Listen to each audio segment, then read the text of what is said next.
There's things I want back in that game. Mitchell over the middle, locked down. Red Blacks win. The Red Blacks are Grey Cup champions. I'm never going to forget that game.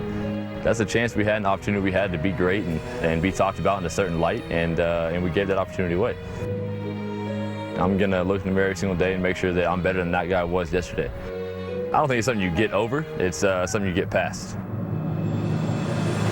You know, make sure you understand what happened, bottle that feeling, don't ever let that feeling go away, and use that as motivation for the rest of your career. So we want to go out and win. We want to get that taste out of our mouth.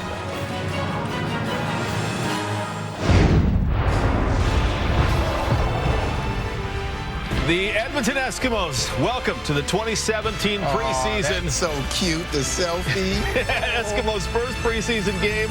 Oh, I could go for a pretzel and some cheese dip. How great would that be right about now? Taking on the Stamps, who are playing their second game. Bo Levi Mitchell, winner of the 2016 MOP Award, lost in the 2016 Grey Cup Award. So a couple ways he could approach this season.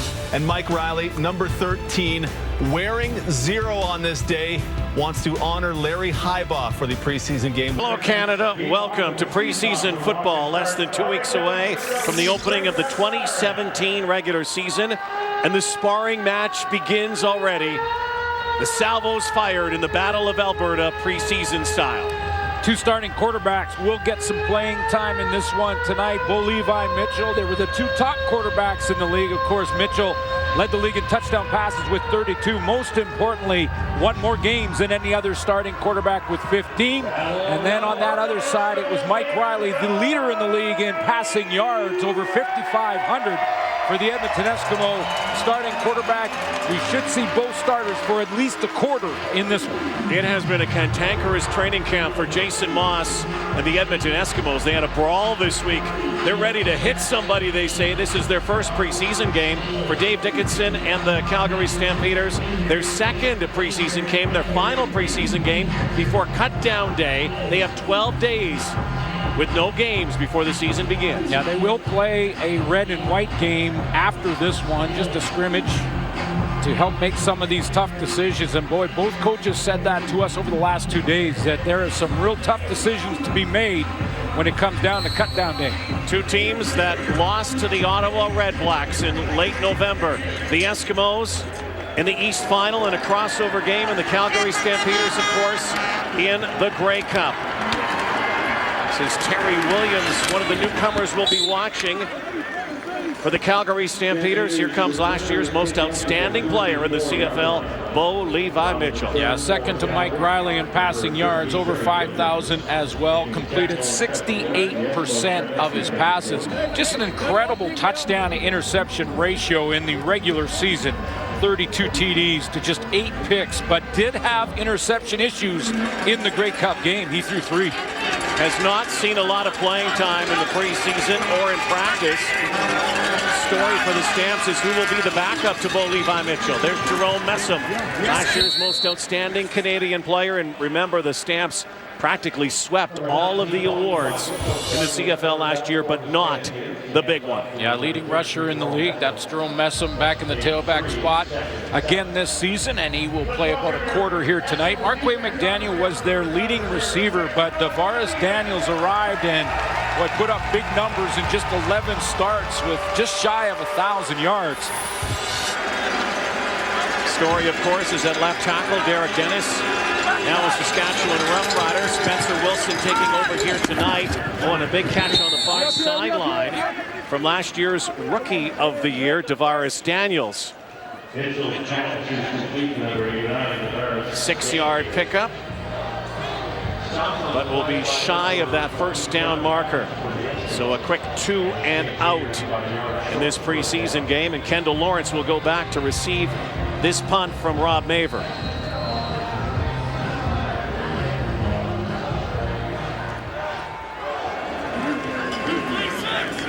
Maver will launch this from near his 35-yard line.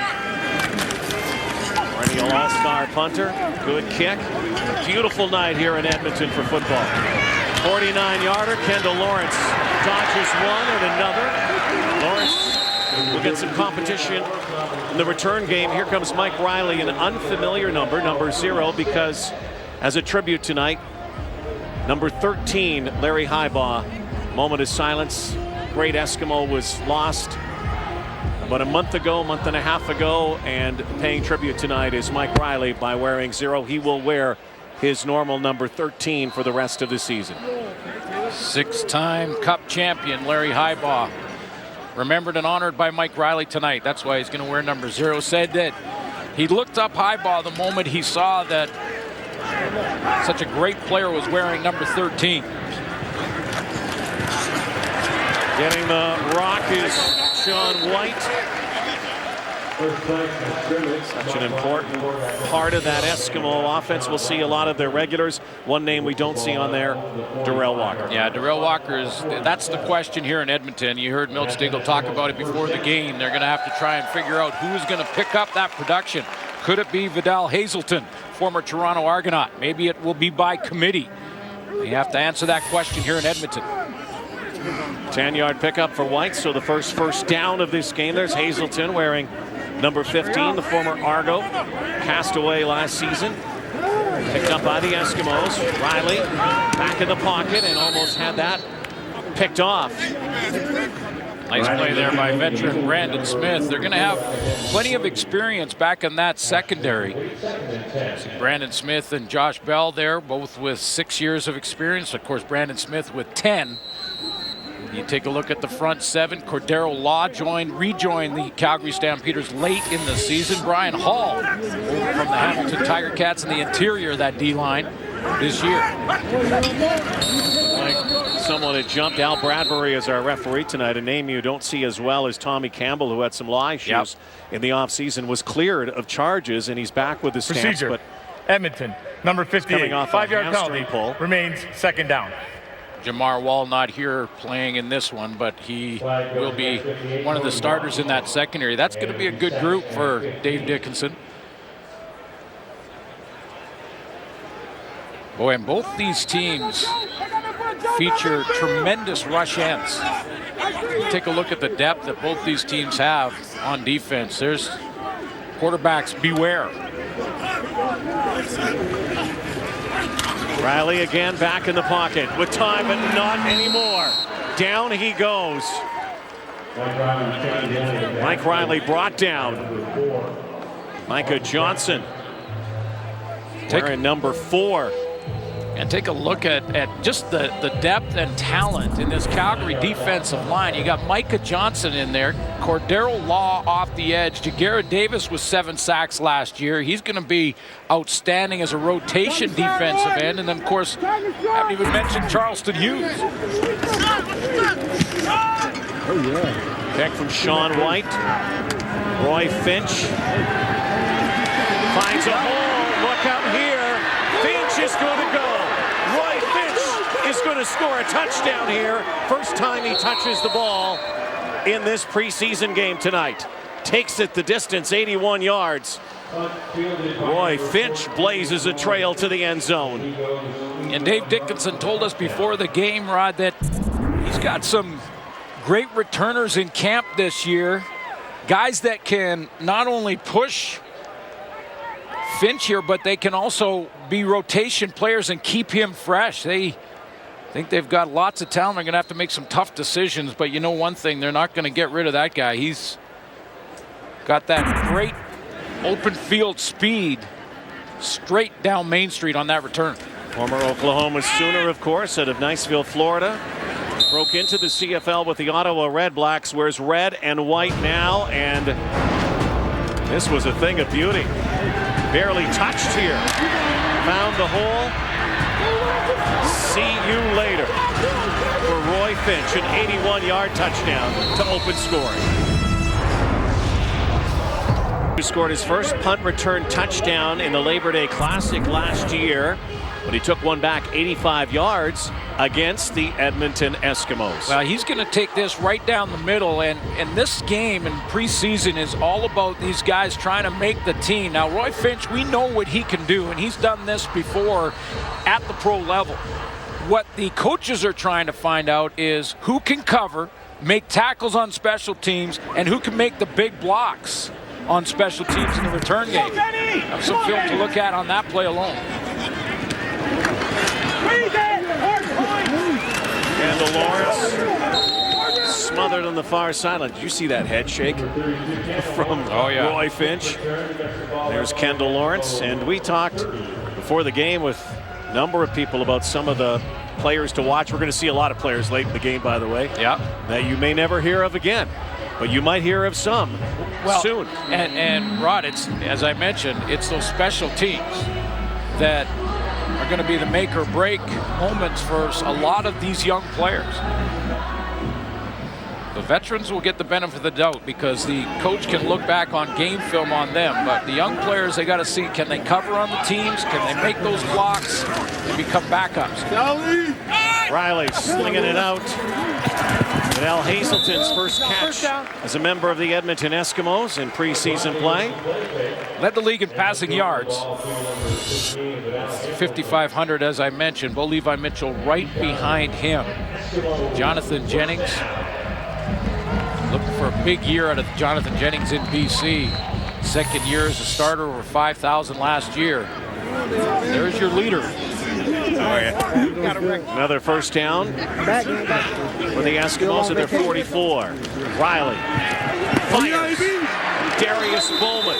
How many times have we said that over the last few years? We have a player down in the backfield and in pain. Back at the 35-yard line. Talked to Riley yesterday about what he worked on in the off season to get better. Even though he led the league, every one of these players trying to get better as they come back for their next year. He said he worked a ton on his footwork, and that was outstanding. Picture perfect footwork. That throw to Darius Bowman. Mike Riley looking back in the backfield. You saw number 41, Cordero Law. Suits, you talked about those rush ends. Cordero Law was in a lot of pain, and he's still writhing on the turf. Athletic therapists out to work on Cordero Law, former SMU star. That's Cordero Law in the stand-up position. Goes up the field. Calvin McCarty, just as he's going down, just kind of pushes him, and it looks like his knee might have got caught underneath there. Getting some assistance now is Cordero Law.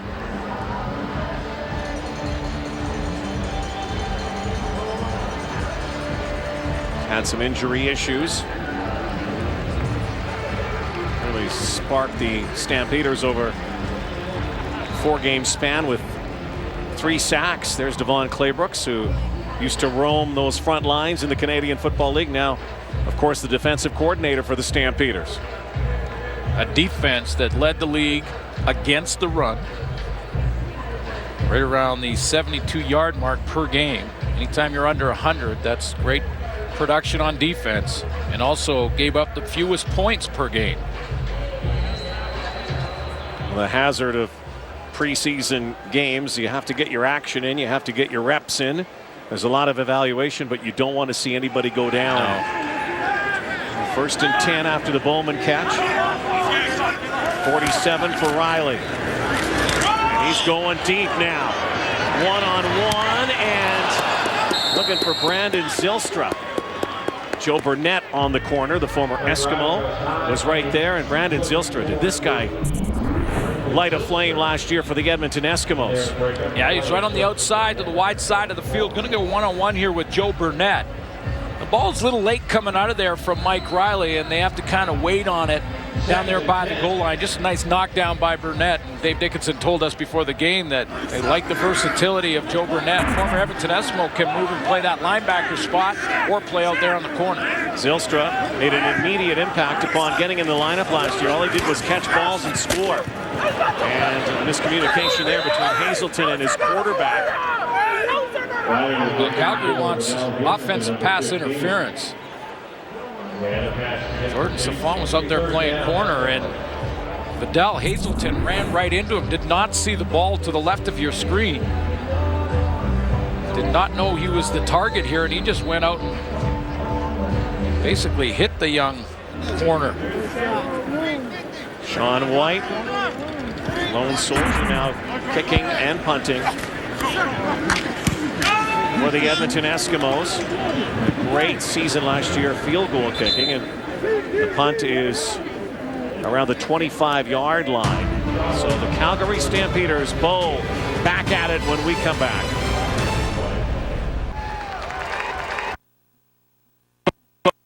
A 15-2-1 record for the Calgary Stampeders, who haven't had a lot of turnover.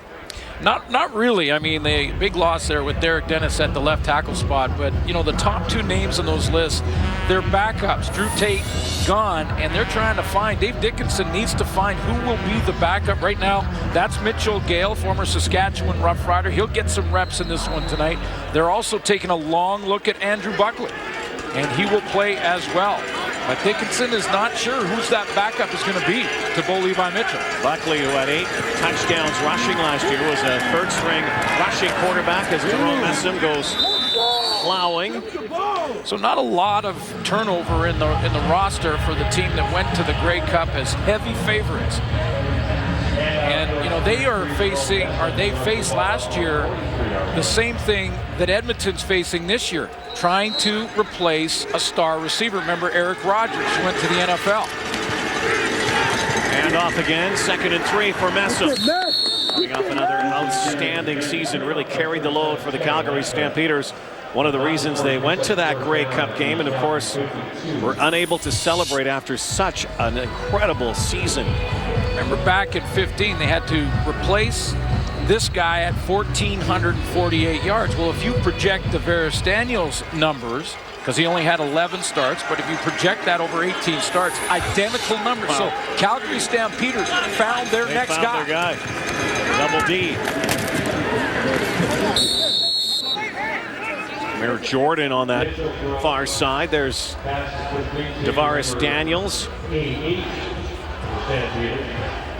You know, I know that at times the fan base in the city is obviously, you know, worried about who will fill the void. And right now Edmonton's doing that with Darrell Walker, but they'll go find him. The scouting is outstanding. And Varys Daniels, can't wait to see what he produces this season when he plays all 18 if he stays healthy.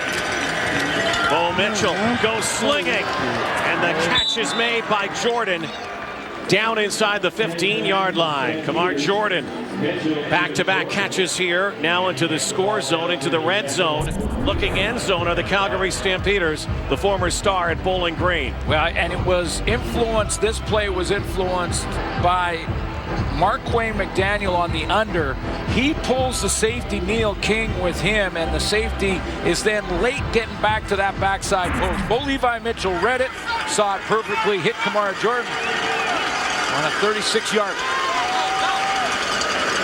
1st and 10 from the 15. Mitchell out of the backfield. Messam. Oh my goodness.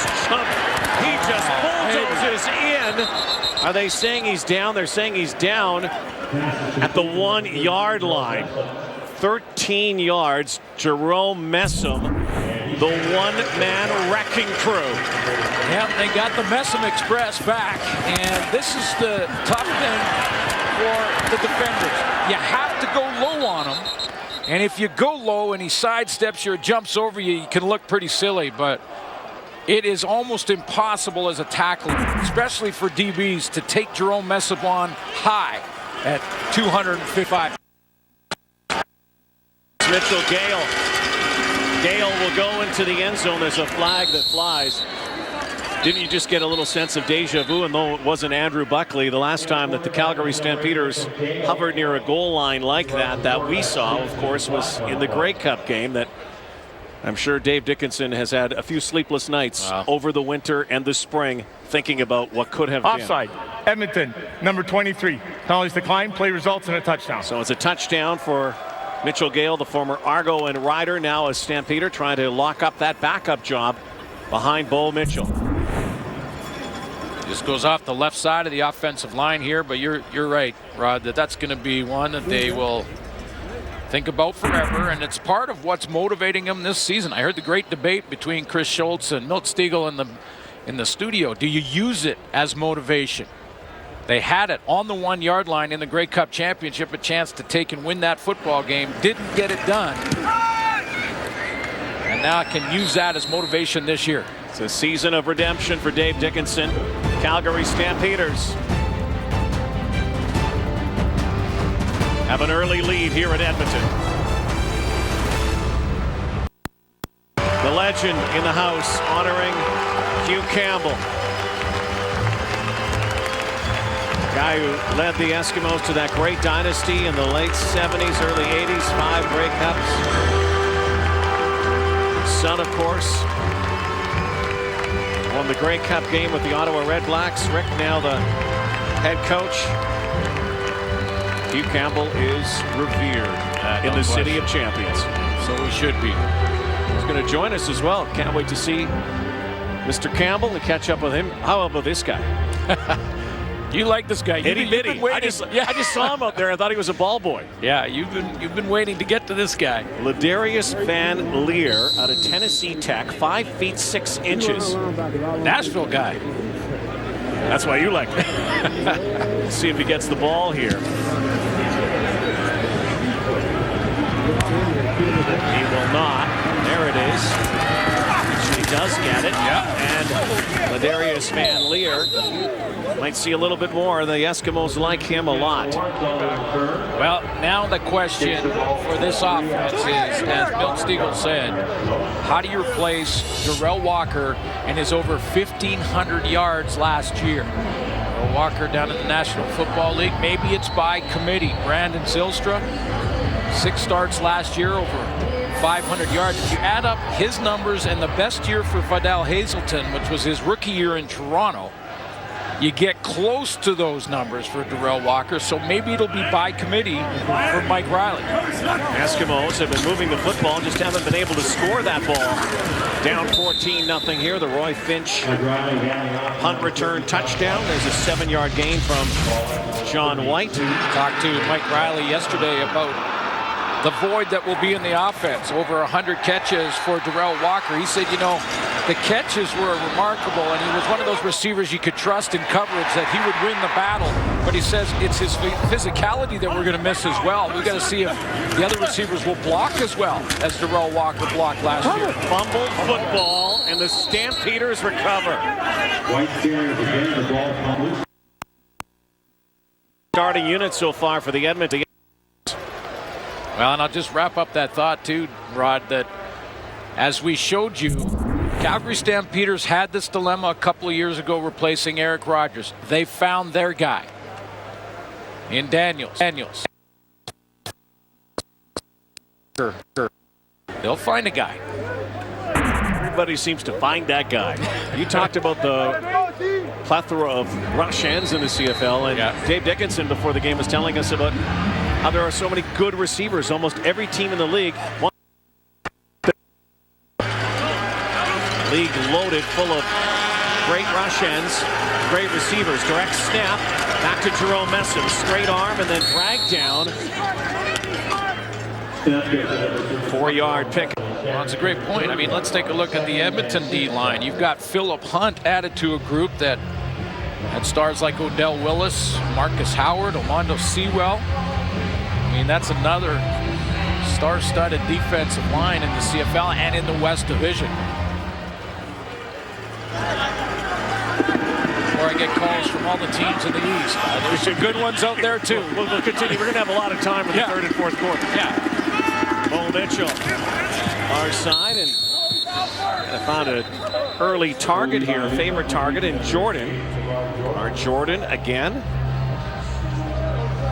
Very close to that first down marker. 3 to play here in this opening quarter, and the second preseason game. Calgary, number 16. 5-yard penalty, remains second down. For the Calgary Stampeders, they've already had a win over the BC Lions. See, they can work in tandem, much like Adarius Bowman, Darrell Walker did for Edmonton last year. You've got Kamara Jordan working with Davaris Daniels into that boundary. We haven't really talked about the leading receiver, as you can see in the middle of your screen, in Marquay McDaniel. So I agree with Dave Dickinson. Boy, there's some good receivers in the league. Mr. Dependable, Marquay McDaniel. On cue. Picks up the first down. Well, no, they're not going to make it, call that short of the first down. Looks like about 4 yards shy of it, so it'll be third down. And the Stampeders will try to increase the lead. Rene Paredes is going to come out and attempt this field goal.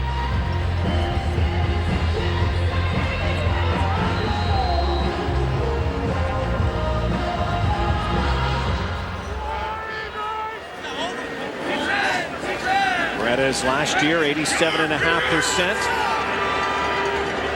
CFL record holder. Box snap. Andrew Buckley tosses it away, and they'll turn it over here. And that's a little rust right there from the Calgary Stampeders as Buckley couldn't handle the snap. And the Stamps get nothing. Does not have Darrell Walker around this year, but another phenomenal season last year for that man, AB Adarius Bowman. With more on his story, let's go down to Dustin Nielsen. Dustin? Yeah, guys, it's not very often one of the best players in the league gets a little starstruck at practice, but that has been the case for Adarius Bowman at training camp this year. The Eskimos brought in former Alouettes star receiver Jamal Richardson to be a guest coach, and he told Adarius Bowman that he has what it takes to go after 2,000 receiving yards this year. Now, Bowman, earlier in his career, was a huge fan of Richardson and told me it's very humbling to hear Richardson feel the same way. 120 catches, was targeted more than any receiver in the league. And 1761. Yeah, led all pass catchers, so he's knocking on the door at 2,000.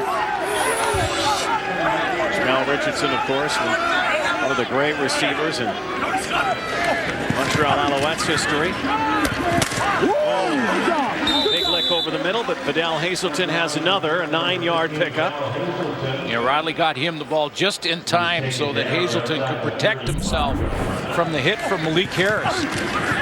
Inside out from the linebacker spot. That was a big one.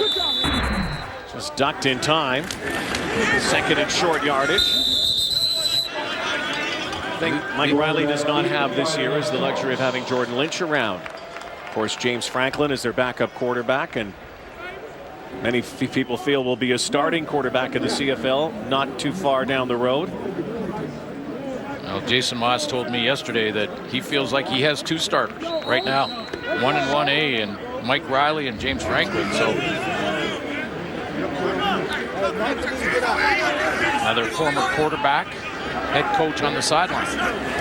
Who was a little fired up a couple of days ago in camp. John White fumbled earlier, grasping that football. Yeah, the Eskimos, a little slugfest. That happens at training camps. You've been at a lot of them. Glenn, you know that after a while you're getting tired of chasing your own players around, your teammates, the chirping that goes on. You just want to get out there and start hitting an opposition, and tempers do flare. Yeah, and he ripped his team a couple of days ago, and it was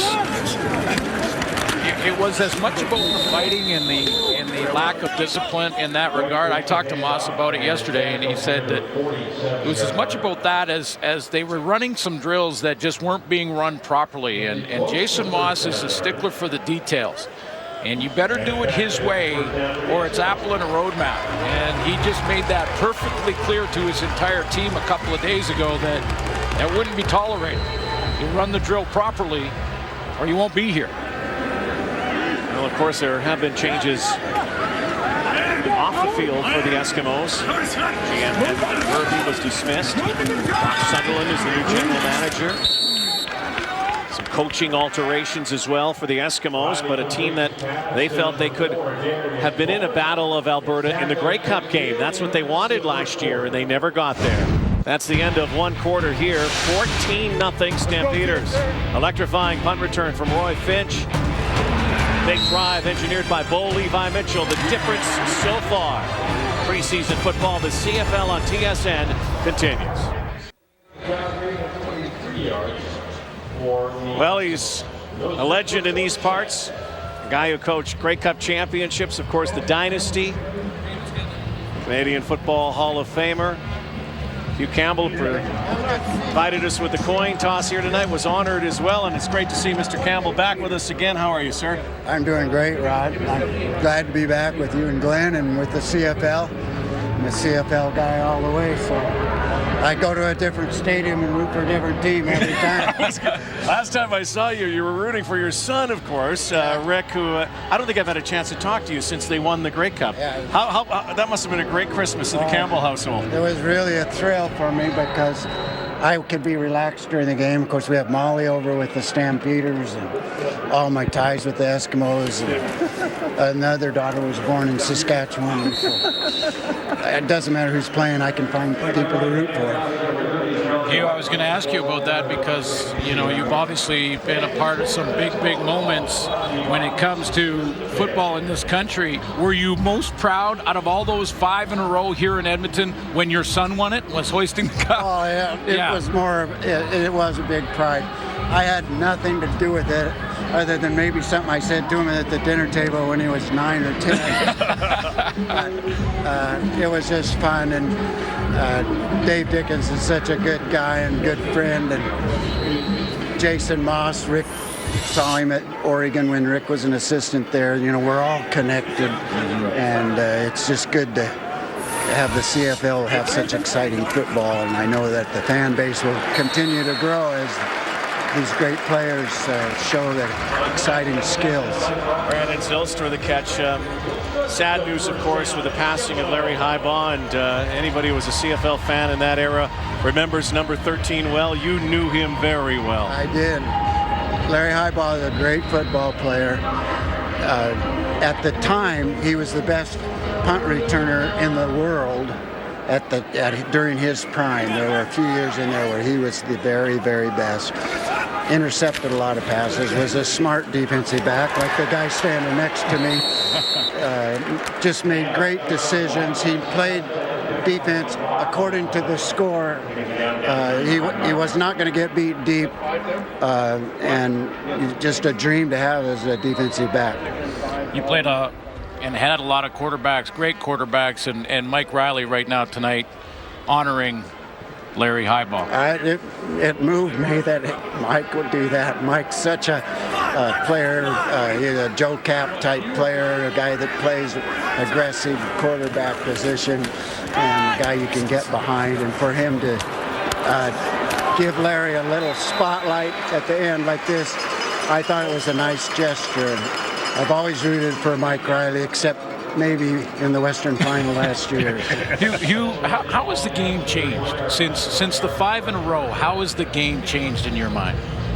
Well, they're bigger, stronger, faster. No insult to you or me. Absolutely, but I agree. They're all good players.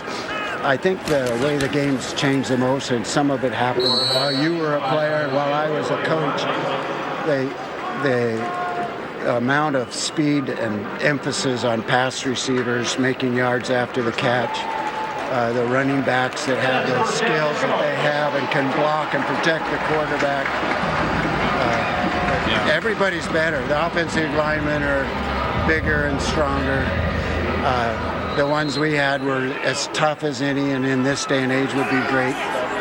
But these guys have had the benefit of nutrition and coaching all the way up through their careers, and they're good football players. We're watching high-quality football. Now, you look fantastic, by the way, and I wanted to ask you this because as of July, there's a job opening in the league office for the commissioner of the CFL. I can't think of a better name than Hugh Campbell. I'd vote for him. I would vote too. Are you interested? I'm not smart, but I'm smart enough to know that that's not my job. And the other thing I can tell you is, if I did it, I'd have to do it from a lake cabin by telephone, and that might not go over real big. You know, I think I've asked you this before, but I always love the answer. Is there a favorite memory? Is there a favorite cup of all the cups that you've won? No. I'd have to say the one that Ottawa won last year was maybe my favorite. But if you want a favorite memory, because it's Larry Highball's being represented tonight, I'd like to just say that he had one of the smartest defensive decision I've ever seen, and that was in Saskatchewan. Saskatchewan had one last chance to score. They threw a long pass. He let the guy catch the ball and then tackled him to not risk getting a penalty for interference. And the clock had zeros on it. He knew it was the last play. And he was smarter than I was. When I saw him standing there, even our other players said Larry just didn't want to have to hit the guy or something. But he let him catch it and hugged him, brought him to the ground. And he was that kind of guy. He knew the score, he knew what was going on, he knew the clock, and it was a good football player. May rest in peace, Coach Campbell. Always great to see you. Well, Rod, you too. Congratulations on another season coming forward. Sorry for your family disappointment, and I will say you guys are our marketing specialists.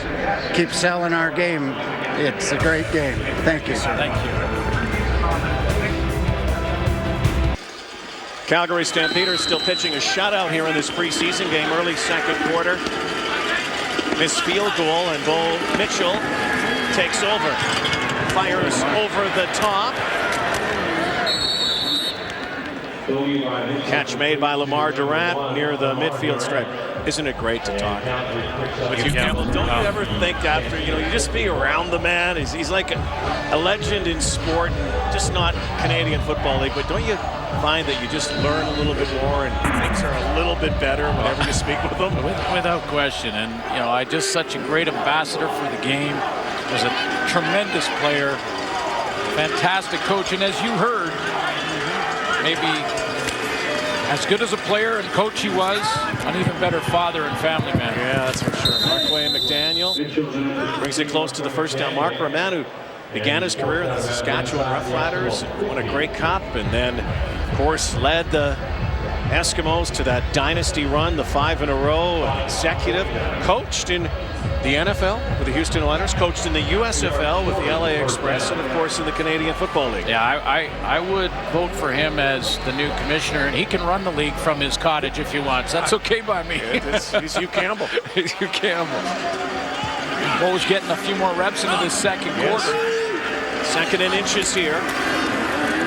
Interesting to hear Dave Dickinson before the game when we were chatting with him talk about how he's really given Bo a little time off here. Not that Bo didn't get his reps in or isn't prepared, but gave him a little less time at practice with the football because he was more concerned about the other position, the guy backing up Bo Levi Mitchell. He knows what Bo Levi Mitchell can do. Yeah, absolutely. In fact, gave him a couple of days off in training camp, which is almost unheard of. We will see Andrew Buckley in this game tonight. Played first half in that first preseason game for Dave Dickinson, and he wants to see more from Buckley. Says right now, if there was one guy that has a bit of an edge at that number 2 spot, it is Buckley. He wants to see Mitchell Gale tonight as well. Durant again. Bo Mitchell is 8 for 8. But this guy just flat out wins, and he does know what Bo can do, and what Bo can do is win football games. 43-7-1 as a starter for the Calgary Stampeders. Look at the company. Won a championship in college, won a championship in high school. And boy, is he motivated. If you follow him on Twitter, and I know you do. Warren Moon's name up on that list. And of course, coached by Hugh Campbell in Houston and in Edmonton. Oh, dropped over the top by last year's Rookie of the Year. Had it in his mitts. Can't throw it any better, no.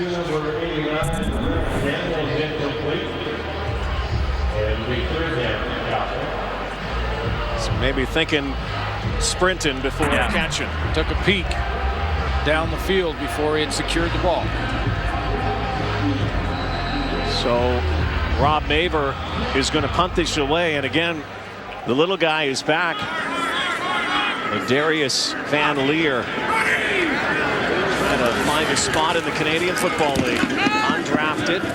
He's not going to get a chance to touch this one as it will bounce into the end zone.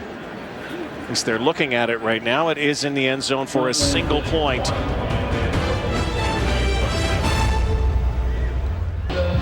Mike Riley, who is done for the night. Hasn't had a razor on that face in a while, has he? And we'll see James Franklin. And I mentioned that Jason Moss telling me yesterday that even though Franklin will become a free agent at the end of this season, and he's hasn't made his decision as he as to whether or not he wants to sign an extension here in Edmonton and remain behind Mike Riley, or move on and maybe get a possibility to run his own team. Franklin gets a chance here as Zylstra lays out, can't hang on. Franklin will get a chance here with his starting receiving unit for a bit. I mentioned earlier that Ma's telling me it's really 1 and 1A, that he feels like Franklin is a starter and knows that most of the time in the CFL you'll need 2 quarterbacks. Now, both these guys have proven that they can go the whole season, Riley and Bo Levi Mitchell, but make no mistake though, and Moss didn't. He was very clear that as long as Mike Riley is healthy, Mike Riley's the starting quarterback in Edmonton. Again, a team that had no problem putting points or yards on the board last year. Edmonton, number 4. 5-yard penalty, remains second down. The issue was preventing the points and the yards. Darius Bowman leaving early. Eskimos get back up at the 30-yard line. Second and 15. Team who had suffered abject disappointment in the snow in that Eastern final. Mike Riley, that stings. Like both of these quarterbacks have that same bitter feeling because of Hugh Campbell's son and the Ottawa Red Blacks. Deep ball, one-on-one, and Zylstra brings it in. Ciante Evans was practically in Brandon Zylstra's uniform.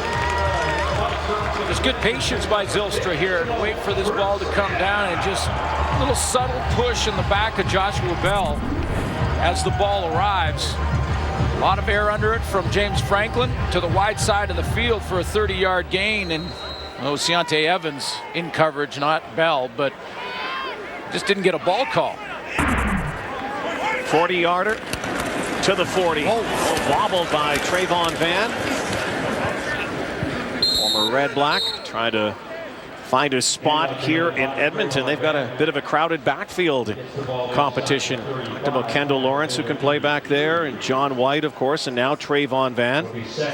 Can't have enough of those backs, though, on your roster. No, and John White will be the starter. Of course, he had Shakir Bell with him last year, but Trayvon Van trying to be that second guy. Kendall Lawrence also can run the ball to the backfield. James Franklin, plenty of time. Van scoots outside. Joshua Bell had him in his crosshairs, and there's a penalty flag in the backfield. 10-yard pickup, but let's see. It looks like it's coming back.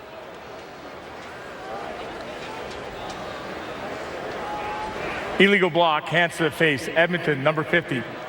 10-yard penalty, remains second down. Former Laval Rouge All-Star Danny Grew.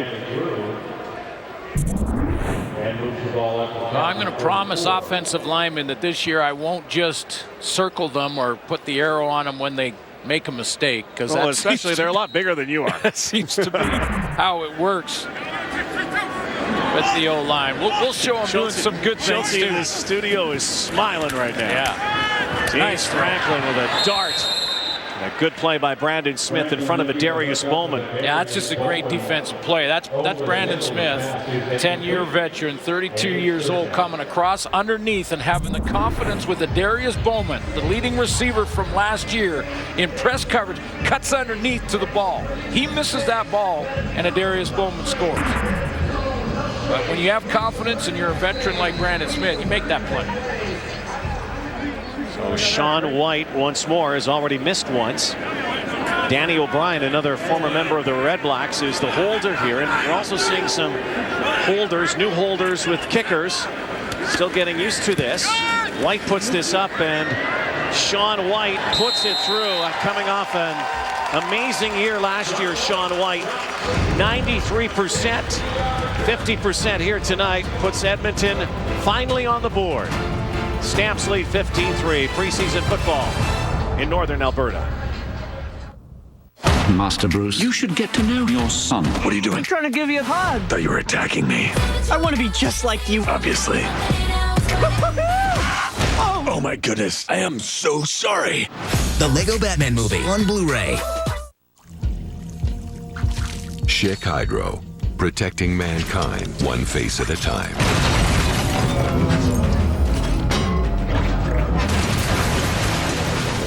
Hydro, technology that transforms. Here's how to keep your kids safe and cool this summer. The classic bladeless fan provides a nice cooling breeze, has 12 speeds. Wow. And because it's bladeless, it's super safe. The classic bladeless fan, only $99.97 and only at Home Hardware, Building Center, and furniture locations. What am I looking for? Something that's good on gas. Yeah, and it's got to have space, though, for the kids. It's got to grip the road, no matter what. Oh yeah, all-wheel control for sure. I need space. Yeah, but not too much. I have so much to lug around. Oh, me too. For me, it's got to look good. Yeah, but it's got to be safe. Yeah, but where am I going to get all that? The 2017 Mitsubishi RVR. And now get the Black Edition with smartphone display connectivity, 18-inch black GT wheels, aluminum pedals, and more. Mitsubishi. Built better, back better. Wendy's new strawberry mango salad. Made fresh daily with mangoes, juicy, fresh cut strawberries, and freshly grilled seasoned chicken. It's the perfect salad made fresh every day. Hey, thanks. You're new. Only at Wendy's. Native of White Rock, BC, Sean White. First field goal of the preseason is made, and here's Dustin Nielsen. For the first time since 2007 with Sean Fleming, the Eskimos will have a kicker handle both the field goal and punting duties. Now, Sean White has done it in the past, and he recruited his dad during the offseason to field punts for him, and you think it's good father-son time, but Sean's dad actually ended up dislocating both his thumbs and cracking a rib, so it ended up not being a great time. Ouch. Hey, Pops, you want to come and work with me a little bit? Oh, boy. Led the league Mr. in White, I hope you're okay. Sean White led the league in field goal percentage last year. Over 93% his field goals made. He's a guy who's been able to soldier on, hasn't he, through the years? Had some ups and downs, but Montreal, hey, and then here. Been a nominee for Outstanding Canadian, been a nominee for Outstanding Special Teams, so he's had some big years. And great when a team can have one guy do both. It opens up a roster spot somewhere else. Bo Mitchell is still in the ball game, and that looked like it was picked. Corey Jones, and they're saying incomplete. Well, even though they're veterans, Dave Dickinson can't be happy with a couple of drops from his receivers. And I say veterans only by a couple of years. I mean, Kamar Jordan with a drop, and saw Tavares Daniels in year 2 this year. He had a drop in the last series. Edmonton team missing, of course, Dion Lacey. Had to find a job in the NFL. Standing special teams player, and of course one of their linebackers. A team that's been able to plug and play, especially at the linebacker position the last couple of seasons. And of course they've got their anchor, J.C. Sherritt.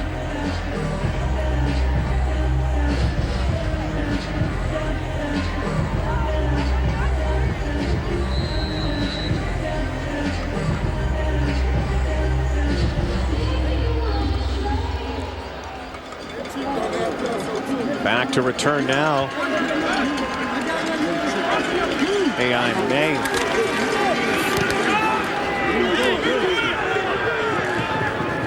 Starting to see a lot of players in and out of the lineup here in the next little while, and a lot of them getting used to CFL rules as well.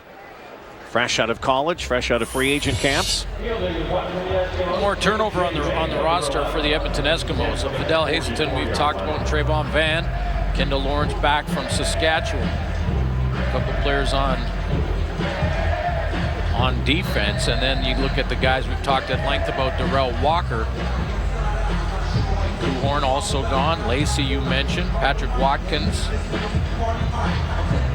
no longer a Edmonton Eskimo. So some holes to fill here in Edmonton. Play late starting and a flag flown. But when you take a look and break down this team, I mean, pretty... Procedure. Edmonton, number 58, 5-yard penalty, remains first down. It was Tony Washington who got the procedure call. And I was going to say that offensive line, when you take a look across the board, there's experience there. Simeon Rotier on the interior, Matthew O'Donnell. He's at 8 years. Tony Washington on the edge. at right tackle. So they should be good up there on the old line. And then the running game with John White back there as the starter, Trayvon Van or whomever, maybe a new young guy cracks the lineup. They should be good in the running game, and they got the quarterback. Here's Trayvon Van, who doesn't have to be told about how things can turn in the backfield, particularly with injuries. Saw that a lot, of course, when he was with Ottawa. They had a carousel at running back for the last couple of seasons, and Van trying to find his spot here now with the double E. Yeah, 9 games, over a 5-yard average for Trayvon Van. On one of those guys that can make you miss. I mean, he can cut on a dime. He makes you miss. He real good in the hole that way. Franklin lofting it high, looking again for Zylstra. Far sideline. Can't beat Josh Bell, but makes another great grab. And Brandon Zylstra, that's all he's done since he came north of the border. Catch footballs and make big plays. Well, this is a big one, and it's taking advantage of a young player. He's going to run the corner route here just like that. It takes advantage of a young player in Joel Ross playing in that high spot in the zone, number 27. Now, he cuts underneath. Remember when Brandon Smith cut underneath and made the play? That's the difference between a rookie and a veteran. Joe Ross missed it. Big play, Edmonton. 51 yards for Zylstra. Look out, Franklin, you're going down. Zylstra over 100 yards receiving already in the first half as we get close to that 3-minute warning. Franklin is sacked. Joel Ross now trying to regroup. Now, the coaches in the preseason, yeah, obviously they don't want to see a guy get beat, and Joel Ross got beat on that play. But what's most important is how he responds. Now, he's going to go off with a substitution now, but the next time he gets back out there now, he's got to bounce back and show the coaches that, hey, even though you get beat, because that happens to everybody, you can bounce back from that adversity. That's what Dave Dickinson will be looking for. And Devon Claiborne. Second down and 18. Time count violation. Time count Edmonton violation. Number 2. 5-yard penalty. See quite a few of these, and we'll probably see a few more in the second half as we start to see some of the higher numbers get into the ball game, and names you may not be that familiar with, but it's such an important part of preseason football. Finding that diamond in the rough, that one player for only a few moments gets a chance to get a job in the Canadian Football League. That journey continues here tonight. It's the 3-minute warning before halftime. It's 15-3 Calgary. Halftime coming up. Maybe we unleash Schultz. He gets pretty frustrating to Milt as we sit here watching the game. You out of your mind? Harsh. Schultz on Jerome Messam, and we'll talk about replacing Darrell Walker. Brandon Zylstra looking good, guys. Yeah, you laughing. That hurt. Sounds like the Eskimos practice from the other day in the studio. Thank you, DT. Schultz and Milt coming up. James Franklin for Hazelton. Slant on the far side. Second and long yardage. So third down now, and once again Sean White time. Boy, James Franklin's looked comfortable in that offense as well. Had a couple of penalties that stalled his drive, but like he's picked up where he left off last year. Limited playing time, but when he did play, he wowed everybody. Very good, yes. Yes, he did. Former Missouri Tiger. After the Cotton Bowl. MVP in an Independence Bowl in the States. Sean White, 28-yarder. Danny O'Brien puts it down for him, and White puts it through. Well, the show that inspired a nation is back. New obstacles and new cities await our competitors in their continuing quest for physical excellence. A new season of American Ninja Warrior. American Ninja Warrior.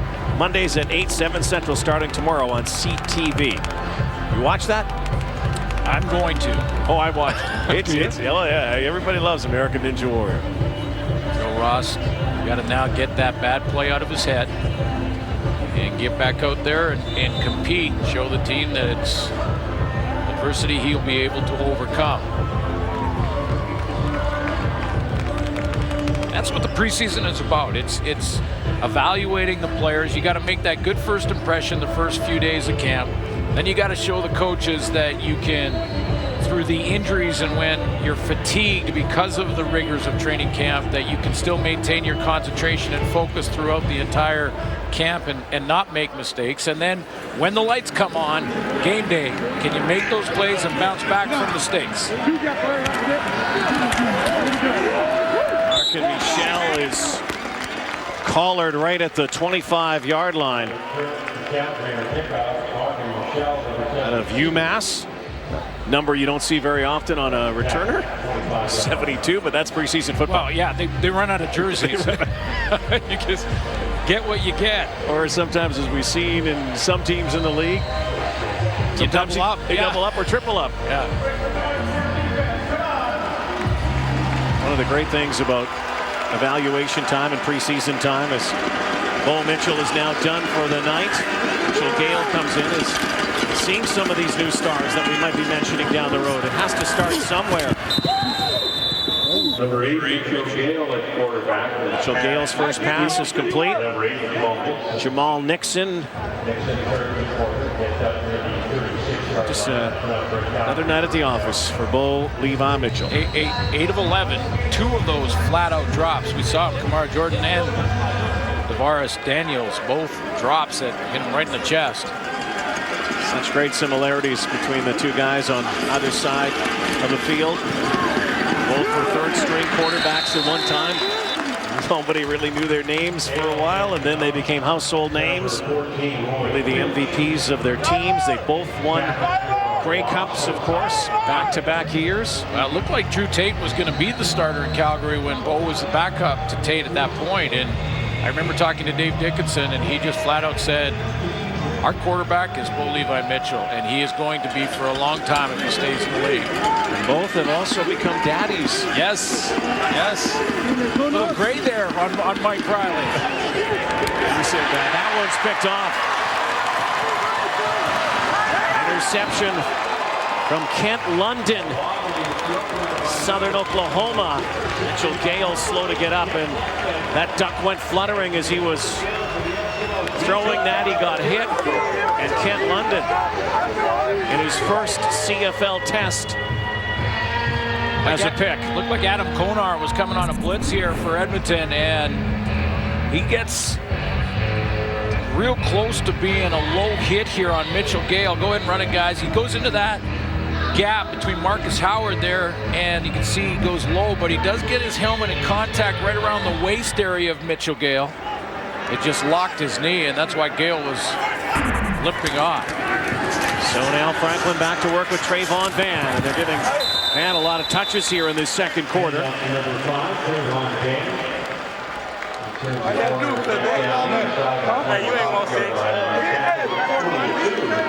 Kent London is competing with Ahmad Dixon now, possible starting halfback Let him know spot. who you is. Let him know you here. Goes a long way when you get that pick, even though it was created by the pressure up front. 2nd and 1. Van has some room left side. That closes. And he is brought down. Not sure he even got any positive yardage there. Yeah, Trayvon Van is, I mentioned, he's that guy that'll make you miss, and he tries to do that. But on plays like that, like Hugh Campbell talked about Larry Highbaugh and how he would play to the game situation. And Trayvon Van needed to go downhill on that last one. James Franklin. Plows forward for the first down. Keep this drive alive for the Eskimos, who have a pair of field goals from Sean White, but that's it so far. Trying to get that ball into the end zone. Now in the red zone. Tempo offense. Jason Moss loves to have his quarterbacks call the plays on the field outside of the huddle. Franklin looking end zone. Little out pattern here, and it was caught and then dropped by Bryant Mitchell. Well, that was an opportunity for the young Bryant Mitchell out of Northwestern State, and a guy that's been in the rotation to possibly play in the spot of Darrell Walker. We talked about Vidal Hazelton and Brandon Zylstra, and they are both going to make this football team, and they're going to contribute. But Mitchell had a chance. Down to the 3-yard line. KJ May, they whistle it. May is then shoved down by Alex Singleton. Saying, not on my turf. KJ May, again, one of the newcomers. Well, that was a good throw, too, by James Franklin. He had that small window in there, and he just gets this little curl right here. And watch how Franklin just threads the needle in there. The curl. Harris breaking out, too. Minnesota Golden Gopher is KJ May. No signal here yet. Yes, they do. Touchdown. So KJ May helps out as Trayvon Van, with the exclamation point, punches it into the end zone. And the Eskimos have their first major score of this preseason game. Well, good play calling on this drive to mix up that run and the pass. But I've just been focused in here on James Franklin and just how calm and relaxed he has been in his reps in this game in the second quarter. I mean, Franklin just looks like he belongs. I know we've been talking about that, and we did last year, but boy, he just looks completely comfortable in this offense right now. Both quarterbacks will improve with this offense. Remember, it was the first year for him last year with Jason Moss. So Sean White for the point after from 32 yards out. Franklin has generated 2 field goals and a touchdown now since entering the football game. Snap the goose egg. Bryant again the hold, and Sean White trying to form that battery now with 52 to go before halftime. Those are points off of a turnover as well. Kent London with that pick that really led to this touchdown by Trayvon Van. Good second effort push, and then just reached over, and look how relaxed and how much fun James Franklin is having. Or number 14 at one time, whereas number 2 now, and again Riley wearing 0 tonight in honor of Larry Highbaugh, who passed away in March. I would put money on it that Mike Riley has said to Trayvon Van, on 2nd and 1, just hit it. Hit it up in there. We know you can make guys miss, but just hit it. Get the first down. That's what the veterans do, little reminders. What's Mike Riley with all of these ex-Ottawa Redblacks here? Brian and Trayvon Van, he's okay with it? I think he's okay with it. Yeah. New teammates. They're on his side now.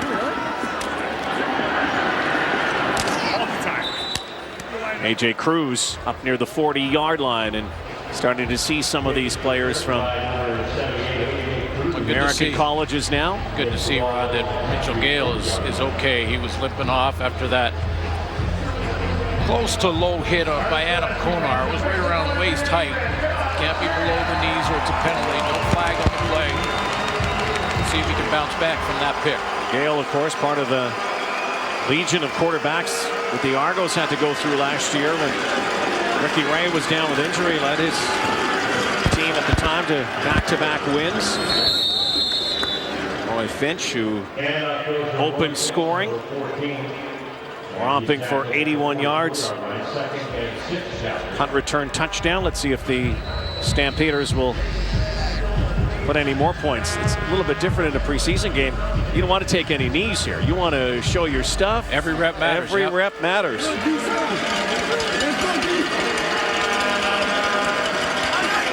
that particularly in the second half as we go through the rosters.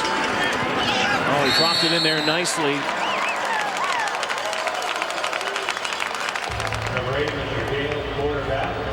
Nixon unable to hang on to that. Jamal Nixon with a catch earlier. Yeah, should have had it, but that was again a throw a little bit behind him, made him turn back away from that out route. Definitely had a shot at it, should have made the catch, but Gale still feeling the effects of that hit the series before. Rob Maver. 20 seconds to go before the half. Low snap. Trayvon Van. A juke here and a spin. Penalty flag. Time ticking away here in this first half, and the Eskimos have pulled within 2. Hasn't been many penalties. Usually in the preseason, you see a lot of them. Particularly procedure. Yeah, and maybe more now that I've jinxed it in the second half. But been a lot in this first half. During the return, illegal block, Edmonton, number 20. Half distance to goal, first down. Jason Moss, who we'll see Danny O'Brien in this game likely. Jason Moss, who was with Danny O'Brien in Ottawa when he was the offensive coordinator there before coming to Edmonton, taking over from Chris Jones last year.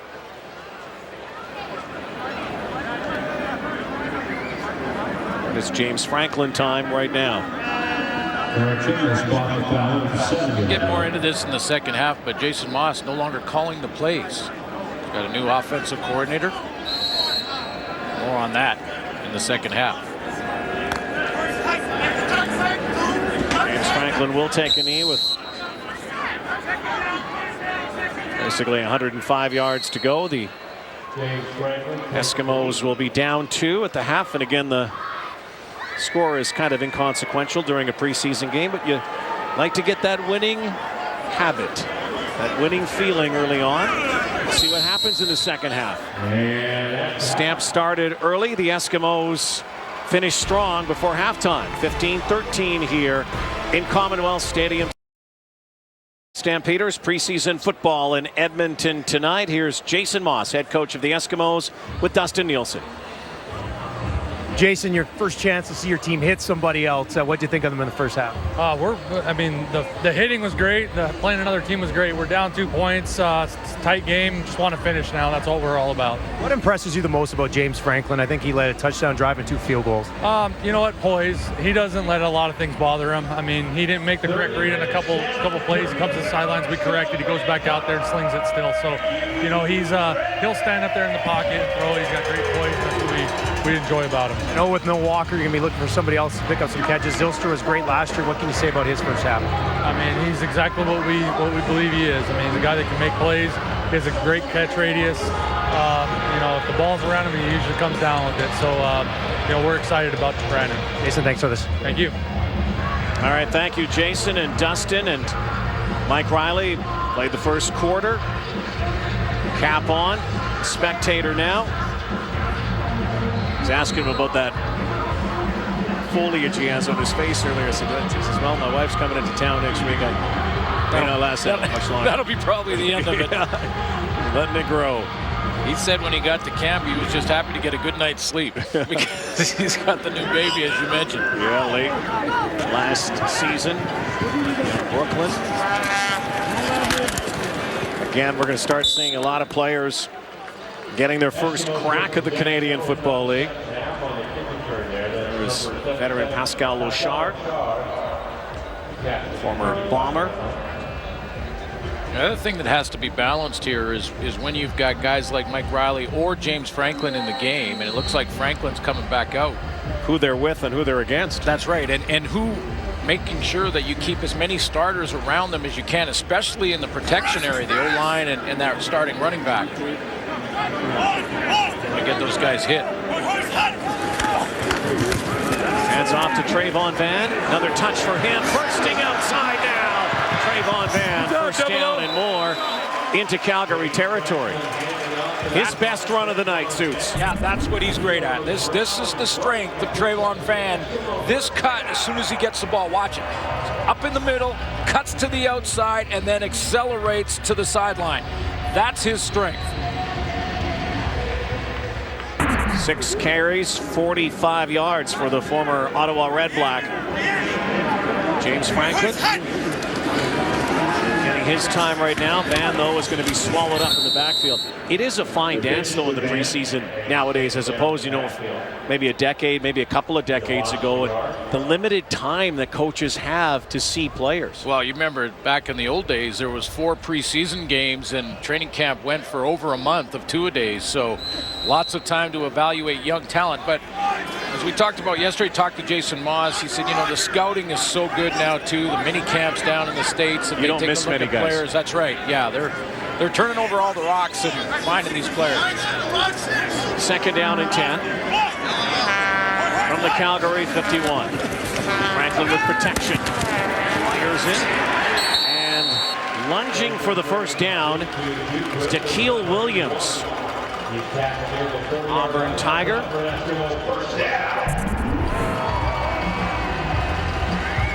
A big-time player at Auburn. That is a monster stage. So he shouldn't be overwhelmed by game day.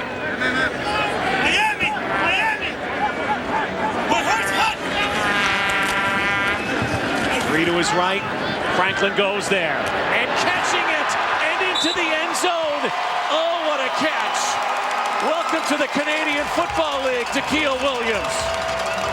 You said it earlier, Rod. It's one guy. It needs to be one guy per Illegal team. procedure. Edmonton, no end. 5-yard penalty. Coming Repeat, back, but first down. It's coming back, but this is one Jason Moss will watch and say, wow, that's a great catch by Williams, catching it at the high point, going up and winning the jump ball on Odiasi. 2 pluses. The negative, the penalty, the procedure call. So sure, but that doesn't change the film. Doesn't change the catch. And when Jason Moss is doing the evaluation, Dakeel Williams gets 2 pluses. We had heard coming into this game, 2 guys you had to watch for. The little guy, Ladarius Van Leer, and Dakeel Williams, who apparently have caught a lot of footballs in training camp. Franklin again. And there he is. Oh, chops one. All right. Made an outstanding catch, and one he should have had. That time thinking running before catching. Yeah. Well, okay, so evaluate all this now, Scout. Okay, so now Jason Moss says, okay, good route. Nice route. You got there. That's part of it. He's thinking about going to the end zone. Took a peek. Yeah, took a peek. Took his eyes off the ball. Fundamental mistake. Do get the minus for the drop, so you got 2 pluses and a minus for young Dakeel Williams. Sure has a lot of people watching in the States tonight. They go back to him.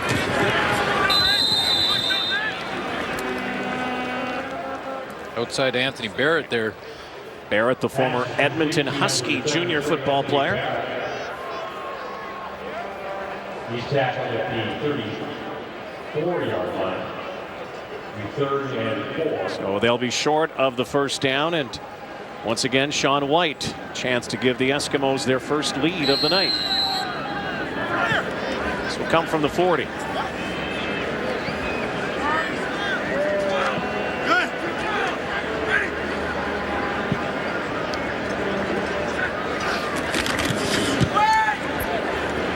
And he buries it. Now the Eskimos ahead by 1 now. Sean White's 3rd successful field goal of the night.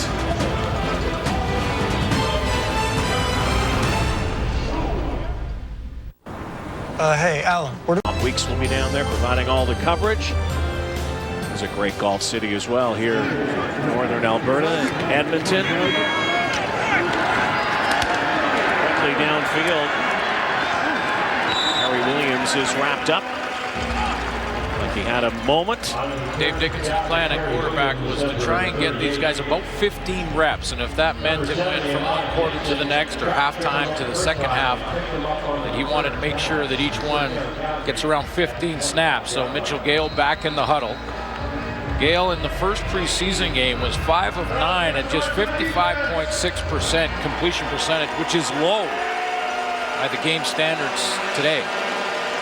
Be up in the 60s for sure. Had a ball picked off by Kent London that led to an Eskimo score. Roy Finch started the scoring here with that punt return touchdown. Always a nice way to get that preseason going, and I'm sure people are taking notice. A 7-yard pickup.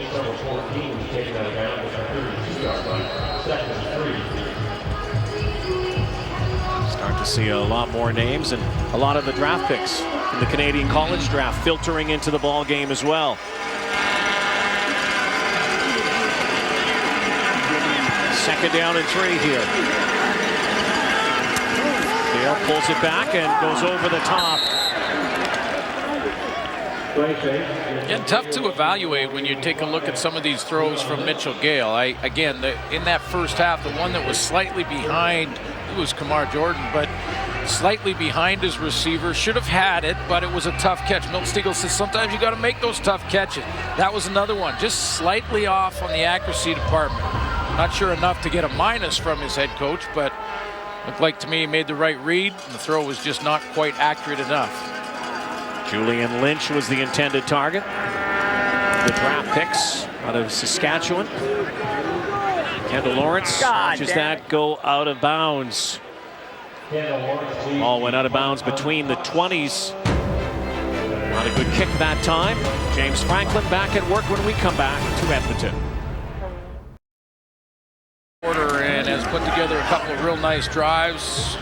Generated a couple of field goals and a touchdown in the first half. He's gone 6 for 10, a couple of drops, 139 yards, and looked very, very comfortable running this offense. Smiles all around.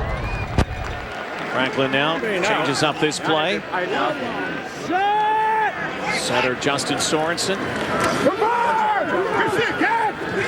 KJ May, University of Minnesota on a reverse here. Sent it the other way, the end around, and maybe picked up a half yard. And well played on defense to string that out. And twos with Calvin. The sideline, man. Jay's out. 2nd and 9. And there's that comfortability. Brian Mitchell will not get the first down, but we talked about it, Glenn, the coolness that young James Franklin has.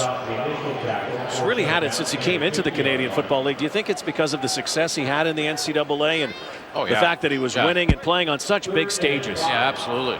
He's not overwhelmed by the moment. He just executes the offense. And as Jason Moss mentioned at halftime, that, you know, there was a couple of times in that first half he made the wrong read, but came back in, just basically brushed it off and went back to work. Hit Zylstra with a big one. The Eskimos lone 2 and out so far in this preseason game. Markin Michel cut back.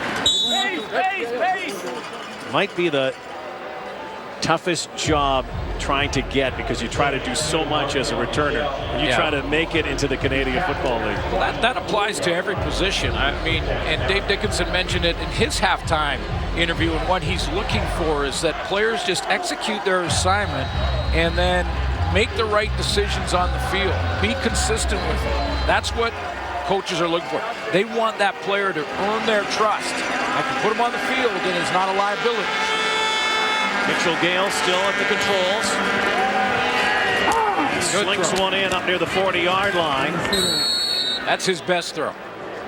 Juwan Brescison makes the catch. I want to make the comparison this and how important this is for Mitchell Gale and Andrew Buckley when they get to, and he gets to get a chance out there again tonight. But, you know, you look at that first game between Calgary and BC. Keith Price looked uncomfortable for the BC Lions. He was released last day or two because of underwhelming performance in the preseason. Mike Riley will tell you the story. And we've talked about Mike Riley had one series in BC to make the BC Lions behind Travis Lulin.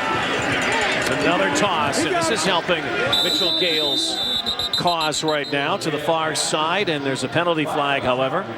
That catch made this time by Julian Lynch, the 2nd round pick, 17th overall by the Stampeders. Hey, you know, and again, this is another small thing, but it all matters, and coaches are looking for this. But did you see the reaction from Mitchell Gale? Now, offensive pass interference. Calgary, number 85, 10-yard penalty, remains first down. I'm not trying to pick on him here, but he's got to watch his body language now. This was an offensive pass interference down the field. That was that push-off. Took a big throw off the board. But now get back in the huddle, show that composure and calm, and lead the men to the next play, because he showed that he dropped his head a little bit, and his body language was that of disappointment. You got to fight through that if you're the leader and the quarterback.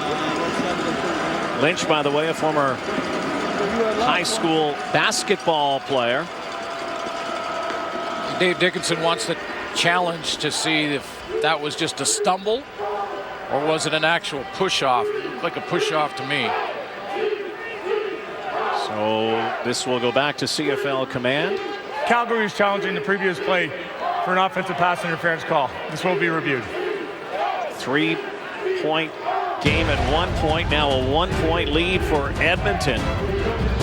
We'll step aside and come back.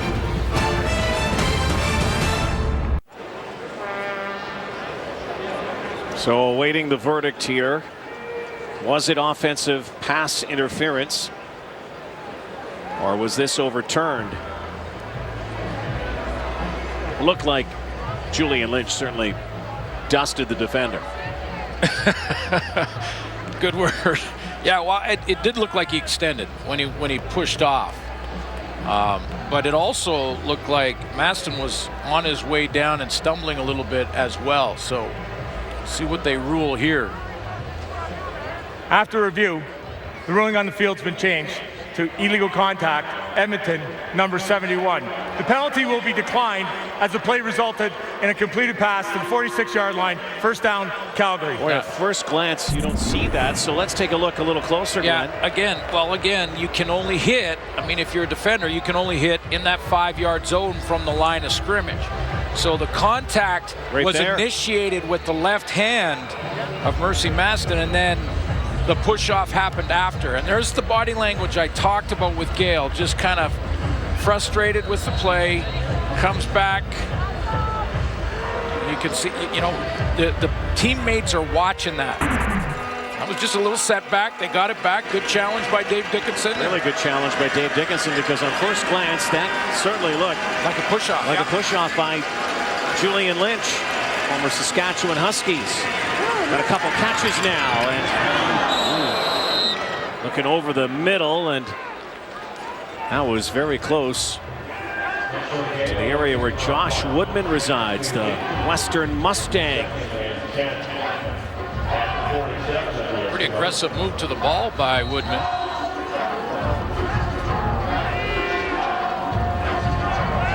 But you get a minus when you drop it. That went right to his hands. Second down and 10 now.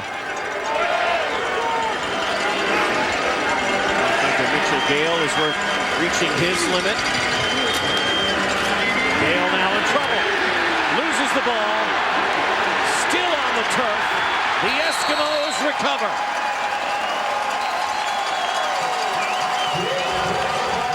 Looks like it's one of their top draft picks this year, Kwaku Boateng, out of Laurier, a 5th-round pick, 41st overall, and he has the fumble recovery. That's just second effort. Straight second effort, because Mitchell Gale has plenty of time here in the pocket to get it out of there, and then when that pocket starts to collapse, great second effort by the entire front four of that Edmonton D-line. Playing their backups, create the turnover. Kwaku Boateng.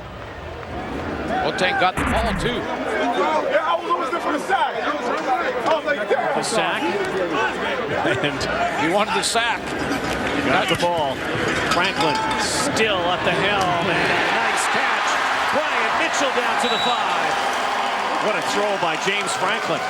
Yeah, I agree. I think the accuracy on that throw was by design. He was throwing it to the back shoulder. It almost looks like, to the naked eye, an underthrown ball, but it's not. This is exactly where he wanted to throw it, to the back hip, because he had coverage up over the top by Joel Ross. Now remember, Joel Ross got beat by Zylstra in the first half. He's got to try and bounce back, get some pluses. Franklin near 200 yards passing. The handoff and the touchdown from Kendall Lawrence. That's probably it for James Franklin. Right? Everything he has done has turned to gold. Yep, for the green and gold. Producing points. Came into the ball game and he's given his team the lead and will extend it. Sean White to kick the point after. That's why we're trying, and you hear the guys at halftime trying to figure out the West Division, how tough it's going to be. I mean, it starts at quarterback, and Edmonton doesn't have just one great one, they have two. We've seen that, an example of that here tonight. Well, we saw the West last year dominated by the Calgary Stampeders, and then the logjam after that, and then of course the East, that this is going to be missed. but still the lead for the Edmonton Eskimos. Kendall Lawrence the score. James Franklin might be done for the night here. The Eskimos looking good. James Franklin, happy guy tonight. He has been near perfect. Let's go down to Dustin Nielsen now. Mike, let's start with James Franklin. He's come to this game, played very well. Obviously a guy you're really close with. Your thoughts on his play so far? Yeah, he's done a good job. I mean, he's found some good matchups out there, giving the guys a chance with the ball in the air. It's good to see our guys go up and battle and grab those balls and make some big plays. You know, anytime we get a turnover, we want to take advantage and we want to get points. So it was good to get a touchdown there. First off season for you as a dad with Brooklyn. What was the biggest adjustment for you? Man, figuring out how to be a dad, honestly, learning that your schedule is based around them. You don't get to do everything you want to do, but it's been great. I know Brooklyn and Emily are watching at home. I love you guys. I miss you, and I'm looking forward to Father's Day. I think I saw the one where you had her on your chest. Tell me about that picture. Hey, sometimes you got to train, and she's got to be a part of it. She's going to be a football girl. She knows it. My wife knows it, and they're both on board, so it's been great. Thanks a lot, Mike. Thank you. Jeez, cute. Brooklyn had to be a Dodger there. Wow. My goodness, is she ever sweet. Beautiful. Papa Riley so proud. Mike Riley watching his understudy at work tonight. You would think that that's pretty well entrenched. 1 and 2 in Edmonton with Riley. And then, of course, James Franklin on the return. Jamal Nixon. So here is the latest episode in the revolving quarterbacks for the Calgary Stampeders. Who will be the backup to Bo Levi Mitchell? We've seen Mitchell Gale, and now we see Ricky Stanzi, Glenn. There's another Iowa quarterback, of course, for the Calgary Stampeders, named Drew Tate. Now in Ottawa. Now Stanzi's trying to fight for the job that was vacated by Drew Tate. Stanzi's like a lot of quarterbacks, bounced around the NFL a little bit. Kansas City, Jacksonville, often with the Detroit Lions, and a chance here to, I think really make some progress. Mitchell Gale looked a little bit down, a little bit uncomfortable. Made a couple of throws, but let's see what Stanzi has. Stanzi, a 5th-round pick of the Kansas City Chiefs, and he just lays it in beautifully. It looks like that prototypical sort of NFL-style quarterback. Tall guy, pocket passer. This one, real good throw right over the middle. Steps up into it nicely. Rasmussen, the Mississauga native, the 2nd-round pick of the Stamps, making that catch his 2nd.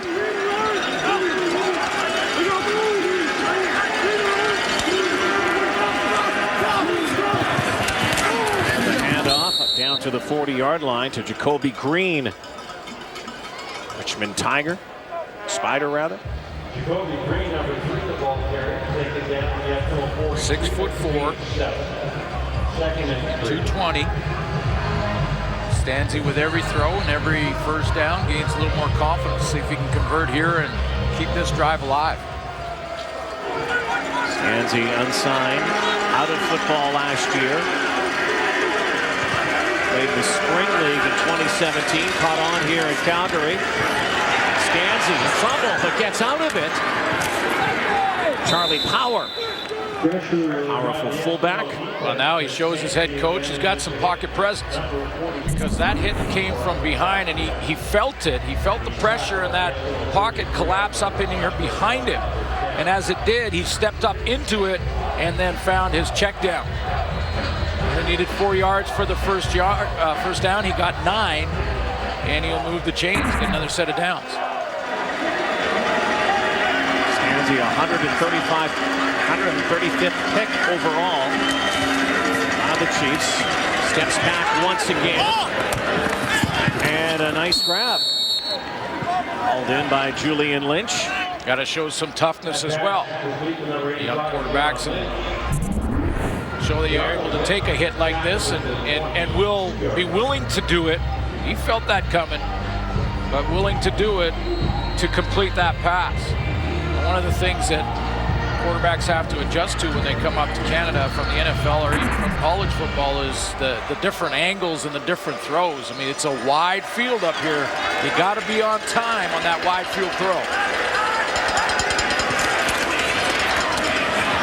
The handoff and a penalty flag. Interesting to note when Stanzi redshirted at Iowa, Drew Tate was the quarterback. Kind of funny how it's a small 6 degrees of separation in the CFL. Fraternity. It is. Offside. Edmonton, number 53. 5-yard penalty. Remains first down. He went to the NFL, was supposed to back up Matt Castle, and lost that backup job to Brady Quinn, and then was released, and then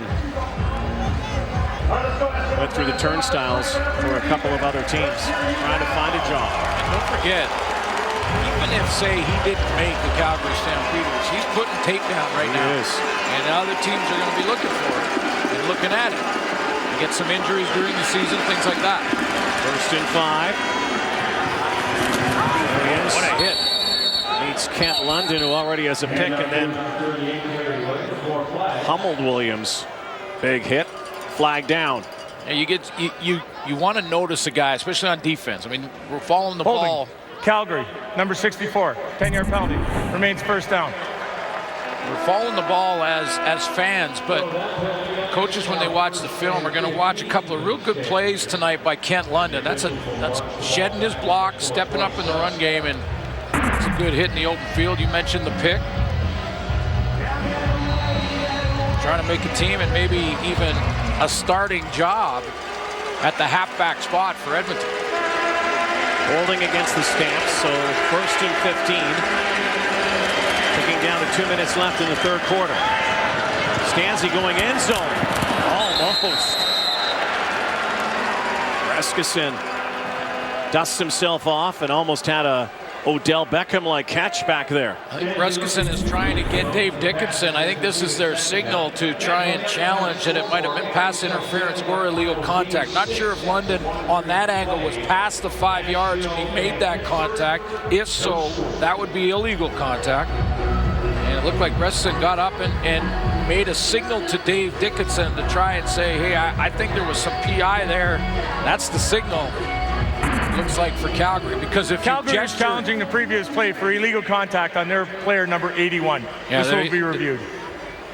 There you go, because if you challenge as a receiver or you're trying to get your coach's attention by throwing the flag motion, you will be penalized. You'll be penalized for that. So they come up with signals, and let's see. He can make contact inside of 5. Now, was it up in the face mask area? That possibly could be what they saw. There. Hooked his arm there, too. I think that last one at the end of that curl when he just turned around, I think they're going to allow that hand fighting, or at least they have and did last year. I'm wondering about the contact up in the face, because the contact was inside of 5. That turn looks pretty good. Yeah, there's nothing there. No. I don't think he arm bars him or holds his arm down. He just kind of turned and made contact, so he knew the receiver was still right beside him on his hip. It's that contact there inside of 5, but it wasn't too high.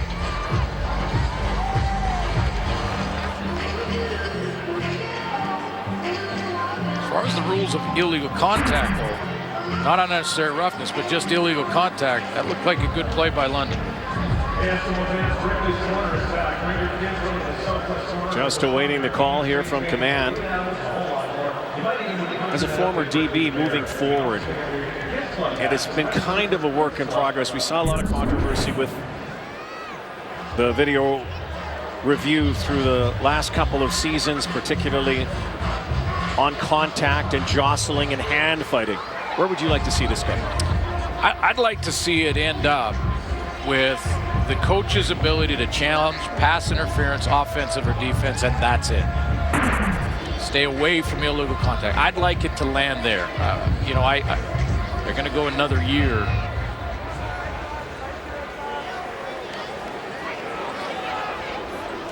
So we have a decision here, or getting close to it, but it looks like they're going to go another year of the same rules as last year with illegal contact. The challenging one, and it didn't happen much last year, just a few times, was the illegal contact away from where the ball was thrown. I'd like to see that a little. Yeah, and I think there was a level of frustration with the fans, but it was year one.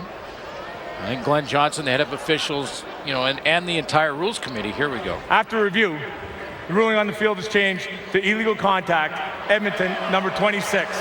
This is a 10-yard penalty. It'll be second or first down. First down. It was away from 5. And here's an example of what we're talking about. So if it was 26. So we'll have to reconfigure the fact they were, especially with Breskeson making the signal, we would have thought, unless they have the wrong number here, but let's check this out. Well, let's scan, and this is exactly why. Is this 26 there?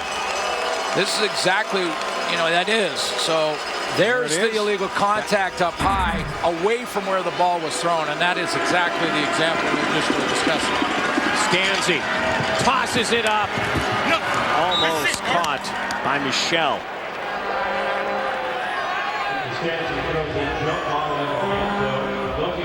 Little alley-oop pass in the end zone from Stanzi.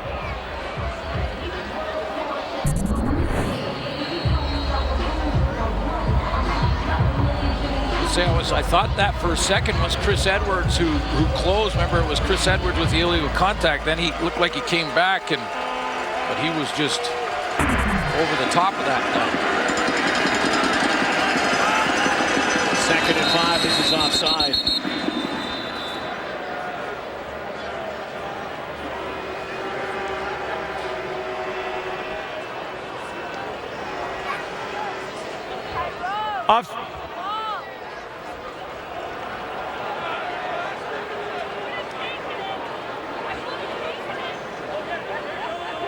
Trying to sort this out. Clearly looked like the Eskimos jumped. Procedure, Calgary, I guess number not. 66. So they are saying that's what Jason Moss was looking at. Confused, so they were drawn offside by some movement.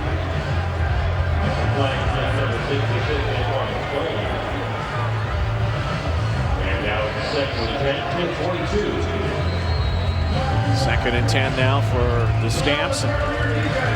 Third quarterback of the night continues, Ricky Stanzi. Iowa Hawkeye. Going forward again. Has his man. Has the touchdown. How about that? And it's Rory Colehurt, who did that a few times, of course, with the Winnipeg Blue Bombers over the last couple of seasons. Major foul, roughing the passer, Edmonton, number 97. Touchdown scored. First time they throw the ball to Rory Colehurt, wearing a Stampeder uniform. He has a touchdown. Penalty will be applied on the kickoff. Stanzi delivers. Great route run here by Rory Colehurt, the veteran. 6 years. This is his 6th season in the CFL. He knocks the hands down, first of all, the coverage from Ahmad Dixon. Then gets to that corner, nice and patient on the route. And what a throw by Stanzi. Out over the top, where only his receiver had a shot at it, and he took a hit late. Marginally late. Point after from Paredes, and we're tied at 22. Stanzi looked pretty good. Good series. You know, the list is so long, though, Glenn, of NCAA star quarterbacks kind of getting their feet wet in the NFL who come north and don't have much success or happens all the time, never get a shot. And Stanzi's making good on it so far here tonight. Yeah, up over the shoulder, good throw. I love the route run, though, by Rory Colehurt. You know, he chips in with 500 this year, and Anthony Parker and Lamar Durant continue to grow and become that much better. They could have a 1,000-yard receiver in there at the Canadian spot. And like Dave said when we talked to him before the game, you know, it seems like every team has a great receiving core. They stay healthy with Kamara, Jordan, Tavares, Daniels, and then Marquis McDaniel with the 3 Canadians. Let's go. Tell you what, that's a good group. Colehurt, of course, with the Bombers out of Saskatchewan, the former Regina Ram. AJ May trying to step it outside and is knocked into the signage. And Also going flying was Evan McElvey. So now Danny O'Brien, it's your turn. He's been on the field tonight. He's been holding for Sean White. So the third quarterback for the Edmonton Eskimos as well. Last 50 seconds before the fourth quarter. Yeah, we may see Zach Klein as well, but it's good news that it's good news for O'Brien that Danny O'Brien is also holding. When you're holding, it may seem like a thing that no one wants to, but it means that you're important. Yet that's another reason to keep you on the team. Well, especially when you go into the season, you've got that spot and you can throw the football and your backup quarterback. So I don't think any kicker wants to change holders going into a regular season all of a sudden. Exactly. Anything you have to get on the squad. Glenn, you held, of course. You know how important that tag team, that duo is, the trust, the chemistry.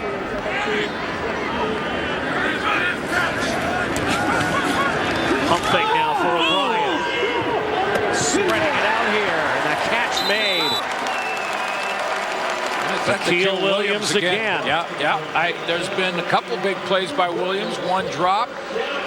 See Bryant Mitchell stepping up. Big body out there, Akil Williams. Eskimos on the move. Tie ball game preseason. A little drama here tonight. See what happens in the fourth quarter. We'll bring you back to the brick field at Commonwealth Stadium in Edmonton.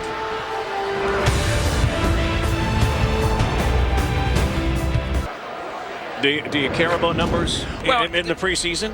They really aren't as important, except for, if you're a receiver and you're making a couple plays down the field. Mitchell Bryant has made a couple plays, number 80 for Edmonton. He's got 2 catches for 49 yards. You take a look at Akil Williams, who's made another catch here. He's got a couple of catches for just shy of 50 yards. I mean, these guys are making the team by making plays when their number is called. Number is called, and the Darrell Walker sweepstakes continue. Who will be that person that fills the shoes of one of the best receivers this league has seen in some time? And again, Vidal Hazelton is in that discussion. Brandon Zylstra is in that discussion. But these young guys step up and take full advantage of their opportunities. Maybe talking about another Edmonton receiver over 1,000 yards. Well, a star could be born again, as we've seen with others. Akil Williams, by the way, was the #1 junior prospect back in 2014. Was going to go to LSU, actually played JUCO for a season.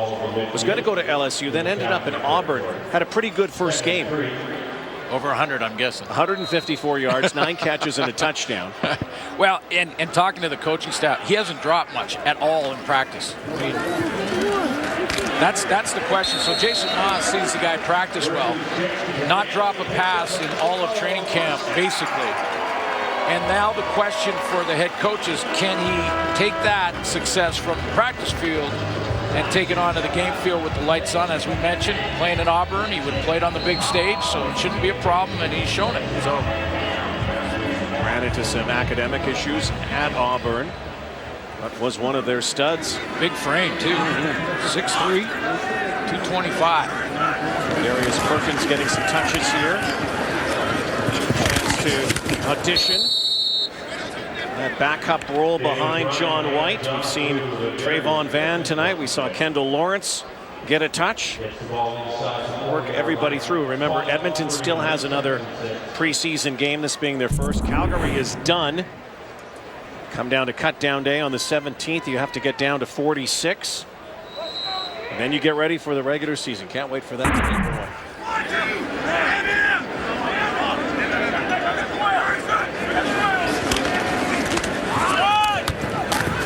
Bryant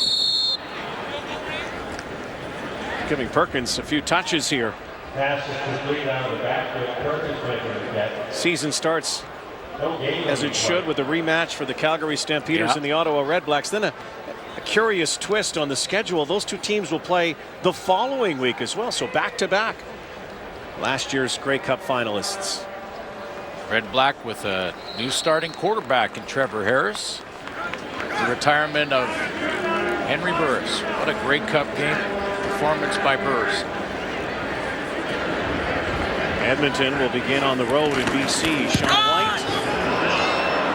And a piece of that? 3 for 5. Looked like it might have been touched there. This is a live football. Terry Williams bringing it out of the end zone.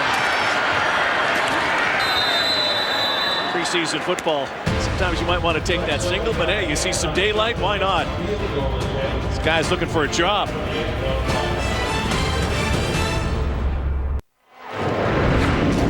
You can make the team by playing well on the special teams, and Jordan Safon, defensive back, trying to make the Calgary Stampeders coming off the edge. I think he got a piece of that with his left hand. See him come from the left to right in your screen, and it looked like the ball changes direction right there. A little medical attention over there on the Calgary bench. And around Calgary Stampeders.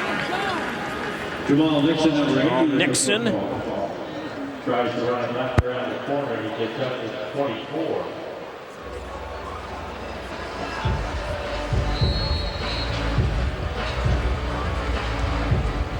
Stanzi, some more look here in the fourth quarter. Likely going to see Andrew Buckley as well. That was the plan. Stanzi had a good drive last time out. Maybe Dave Dickinson give him the rest of this quarter. We'll take a look here. Quick hitter, Julian Lynch. You know Andrew Buckley's over there going, okay, come on. Yeah, when's my turn? And that's the funny thing about preseason.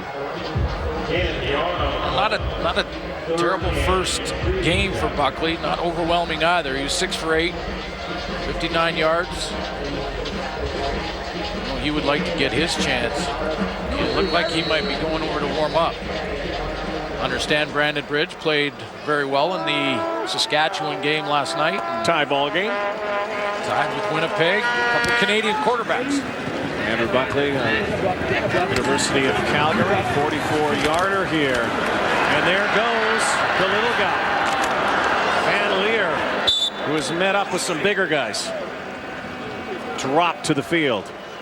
Tie ball game here tonight in Edmonton. Preseason football on TSN will continue. $5 during the summer for kids to go watch BC Lion football. Look out, Danny O'Brien dodges Ben D'Aguilar and scampers out of bounds. O'Brien, who was third on the pecking order in Ottawa behind Henry Burris and Trevor Harris. Now here with the Eskimos. Over 7,000 yards last year of his college career in Maryland. Back up, guys, back up. Not in that last year, in his last few years in college. Bryan under pressure was looking for Williams again. Couldn't find him. It's been interesting to watch the battle for quarterback on both teams. Obviously Riley and Franklin, and likely O'Brien 1, 2, 3. But for Calgary, you know who's number one, and the fight is on. Yeah, for number 2. Looks like Andrew Buckley's going to come out and take this next series. And when we talked the day before the game, he said that Buckley, narrow margin at this point coming into this game, was in the number 2 spot. Yeah. Mitchell Gale probably 3 and Stanzi and 4. Now, when you look and evaluate, they'll have to watch the film, obviously, and see where the reads were and things like that. But when you look at just from the outside looking in. Edmonton, number 26, 5-yard penalty, remains third down. Looks to me like Stanzi may have moved up that pecking order a little bit. Maybe he was enough to pass Mitchell Gale, not sure. Now can Buckley hold on to that narrow margin at the number 2 spot? It's a cruel game that way, but guess what? That's sport. That's sport. That's life. Yep. Whoever may be better that given day. A.J. Cruz. Penalty flag flying. Back near the 46. So here comes the Canadian QB. Andrew Buckley. And Last time we saw him, of course, was in the Grey Cup game. Significant play that forced the Stampeders to settle for a field goal, and the Stampeders major foul, will go to overtime and lose. Number 12, 15 yards out onto the end of the play. Automatic first down.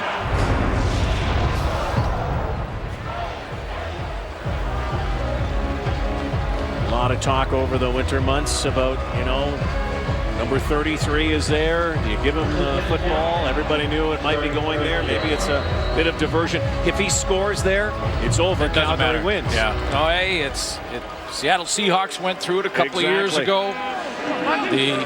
When you're a head coach, there'll be a time at some point that you'll be second-guessed. But they had been doing it all year with Buckley, and they did it earlier in that game, as a matter of fact, with success. And again, talking to Dave Dickinson about Buckley, he's earned the right in that number 2 spot by his production. I mean, this is not a Canadian thing. He has just been consistent in practice. Has done enough so far to hang on to that number 2 spot. If he's number 2, Bo's been healthy, and knock on wood, he stays healthy. But at number 2, as you know, Rod, get some playing time. In fact, some teams will put in your own play package for the number 2 quarterback. Wouldn't be surprised at all to see that with Edmonton and James Franklin this year. We've talked about it so often, Glenn, through the years about Canadian quarterbacks, ever since the days of Russ Jackson, who would be the next one that might be able to actually fulfill a position where they actually played a lot. We're not considered, quote-unquote token Canadian quarterbacks. We're seeing that perhaps now, this day and age of Andrew Buckley and Brandon Bridge, and we'll see more down the road. We won't be talking about that anymore. We don't have to worry about their passport because they're good. Maver to May. KJ May. Flag flies. Will step aside, getting close to the midway point of the 4th quarter. Locked in a 22-22 tie, preseason football night in Edmonton. Bo Levi Mitchell doesn't even have his uniform on anymore. No shoulder pads. What an offseason. Congratulations to Bo. His wife Madison. Proud parents. All right. Isn't that awesome? So both quarterbacks, Mike Riley and Bo Levi Mitchell, both daddies in the offseason. Trevor Harris also became a daddy. Quarterbacks planned it out pretty well.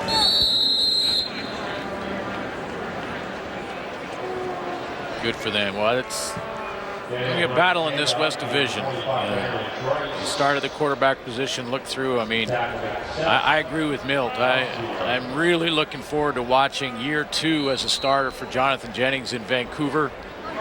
Obviously, these 2 starters, and you can go even down the list to James Franklin here in Edmonton, Mike Riley and Bo Levi Mitchell, Matt Nichols in Winnipeg, and Kevin Glenn.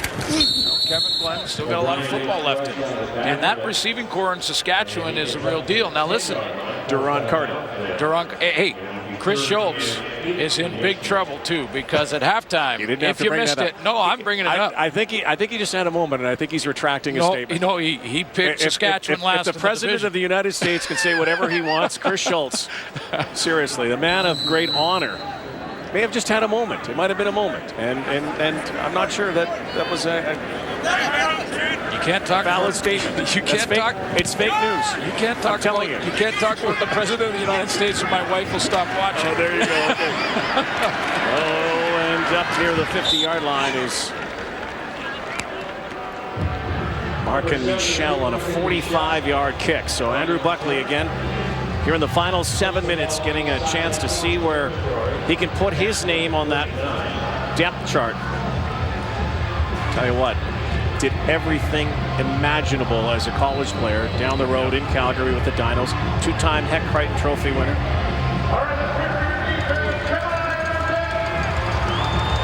He's 23 years old. I mean, it's good for Dave. I mean, he's allowing him to be judged just without the passport as part of the process. Buckley pulls it back. And a first down.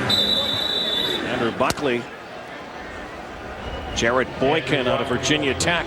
When I say that with Dave Dickinson, there have been coaches in the past, American coaches in the past, that wouldn't necessarily give a Canadian quarterback just because they don't have much time to make these judgments and the assessments on these players. And they look at the resumes of the American quarterback coming up from, as you know, Auburn, USC, the big schools. Who had more south. reps, probably. More reps, probably started younger, playing the position. Buckley slinging it. Good throw. Rasmussen makes the catch out of the 22. Those are the ones that are impressive to me. Sometimes when you throw that corner, it's less nerve-wracking for the quarterback because if your receiver doesn't get it, then it's an incompletion. But you throw it over the middle like that, there's a lot of danger. There's a lot of defenders around that can pick it up. He had to kind of sidearm that around the rush. That's a good throw by Andrew Buckley. Buckley really earned a spot with the Stampeders in preseason last year as well, and then 8 carries for touchdowns, used as a short yardage specialist. Great irony, of course, is that he couldn't find the end zone in that World Cup game. And Williams darting left side. Terry Williams to the pylon. They want a touchdown. It looks like they give it to him. It's a touchdown. What a romp by Terry Williams, a 22-yard carry for the major score. This will be reviewed because it has been signaled a touchdown. So they'll look at this at command. Every scoring play is reviewed. Did he get to that pylon? How about that burst of speed, that change from third to fourth gear right there on that cut, and outruns the angles of every Edmonton defender. Well, the ball, the nose of the football, must cross the plane extended on the goal line. Well, did he lose the handle before it crossed? I'm not sure that's going to be a touchdown. We'll see what command says. Take a look at his knee as well. Knee down now. The previous play is under review by the command center. Heck of a run, regardless. Heard the crowd boo its displeasure as they saw the video. They're calling for a fumble, of course, here in Edmonton, but let's take another look. Different angle. The command center back in Toronto that is reviewing this get to see the exact same angles you do at home. Okay, Al Bradbury. The verdict is. After review, the ball carrier fumbled the ball prior to going into the end zone. It will be Calgary's ball, brought back to the point of fumble. Last touch in the field of play being the 1-yard line. First down, Calgary. Yeah, regardless, did not get to the end zone, but that may just be temporary as they will go first and goal from the 1. And this is a coaching point for Jason Moss now as he looks at the film with his team tomorrow. Moss is going to be able to say, hey, even though that was fumbled basically right out of bounds, don't stop on the play. If Edmonton touches that before it goes out. Well, do they give it right back to the guy to get that touchdown? Well, he's up at the line, and so the guy who did a lot of it last season, Andrew Buckley, looks like he scored, but there's a flag down in the end zone on the far side. Like there's an issue with the alignment. I get the jump, and you know when you're a D lineman and you jump offside on the goal line, I understand that, but you should never line up offside. That should never happen. Offside, Edmonton, number 40. Penalty be declined. This play does result in a touchdown. It is a touchdown for Andrew Buckley. Like times last year in the end zone.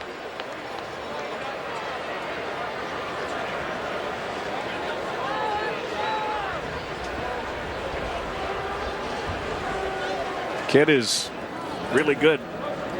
They're sniffing that end zone. Just again, that one that they'll never forget in Calgary, and maybe a chance for redemption this season as he tries to earn a backup spot. Last 5 minutes are going to be interesting.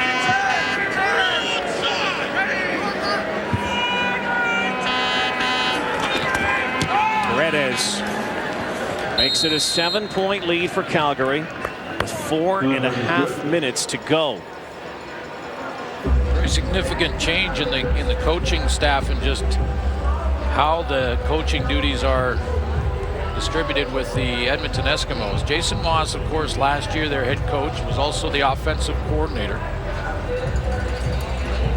And he has now handed that role to Carson Walsh. Now Carson was there last year working with the quarterbacks, receivers, and will continue to be the receivers coach. But he will now call the plays on the sideline. That frees up Jason Moss to be more involved and focused in on the game management that the head coach has to deal with. Also gives him lots of time to go and sit in on the defensive meetings or the special team meetings. He's been able to do that all training camp. Have more input in the other sides of the football because he's not game planning and putting together the play sheets and things like that. That's Carson's job now. Talked to Mike Riley about it, and he's got nothing but trust. Kendall Lawrence late getting on the field, accepts the football.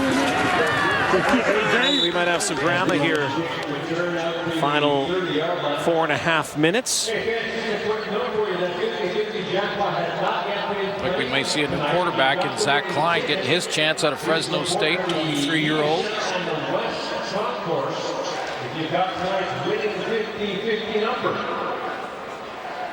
Carson Walsh in there calling the plays for Klein, and talk about putting him under the gun to see if he can perform under pressure. And a chance to regain the lead with the drive. If you go for two. See what the clock shows. Too many men. Edmonton, 10-yard penalty, remains first down. That's not a good start.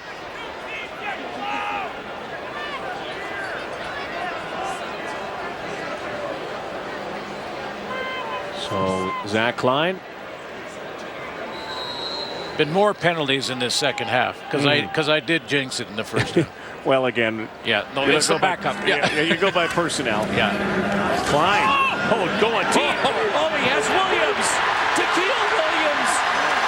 Down to the 20, to the 10, to the 5's gonna score. Look at that. A play. Zach Klein lays it in there, and was anybody watching Tequila Williams? Well, it was a bust.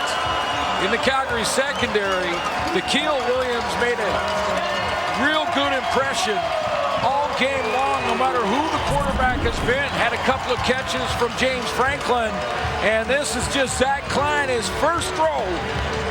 The Canadian Football League in the preseason, a wide open receiver. He makes it, completes it, touchdown, and man, did he celebrate. Think he's excited? Well, Tequila Williams thought he had a touchdown earlier in the ball game, and he scores this time.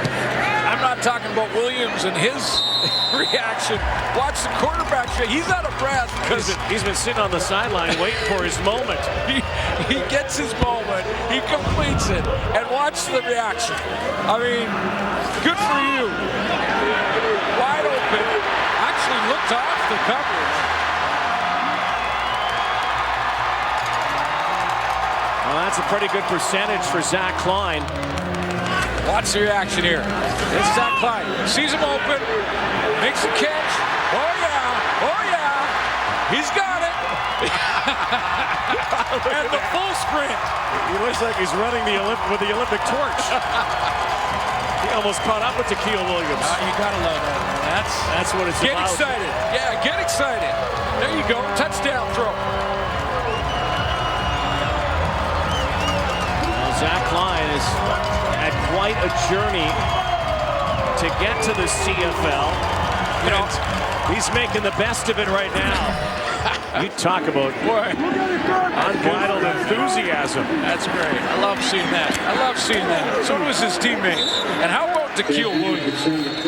Like, those first few catches he made, I thought, you know, those are good catches, but does he have flat-out downhill speed? Can he pick him up and put him down? Well, he showed you some speed. He's a big man, big frame. He was quite.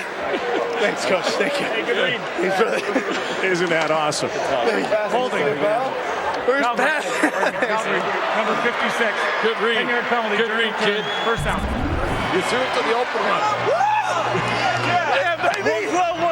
Do you know this guy? His path is so His path is so untraveled. The guy who went to Indiana State, went to Butte College, went to Cal, ended up at Fresno. Just trying to find a job. Guess what? That's a good way to try to find a job. Way to go, Zach Klein. I just love that reaction. Terry Williams. Good run for him. So, you know, some players here tonight making coaches and general managers think a little bit here. Well, Tequil Williams. I think he's a keeper. What do you think? He's a keeper. When you're talking Edmonton, that's a nice game for Tequil Williams. I know he's wide open on that last one. Didn't have to beat coverage, but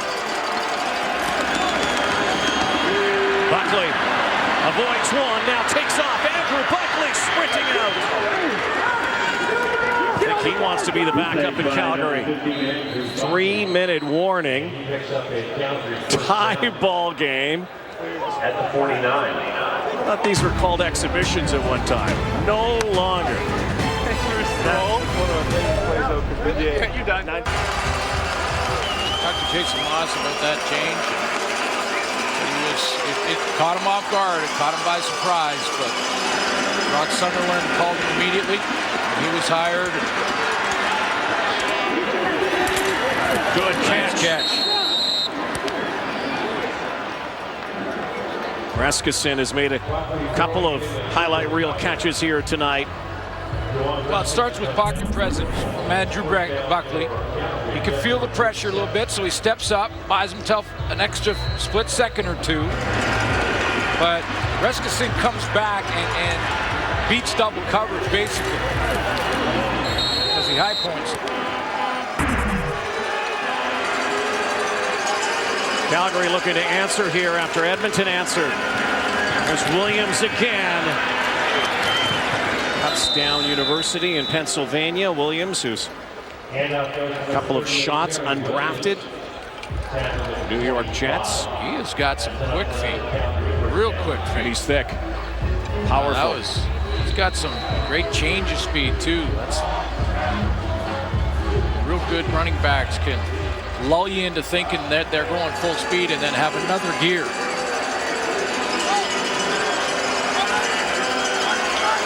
First and 10 from the 25. Buckley with poise. Lays it in. It'll be a 1-yard gain. Boykin makes the catch. Jared Boykin, former Hokie. Making the tackle for the Eskimos, number 70. And a yard, 7-9. All right, let's make some noise for the defense.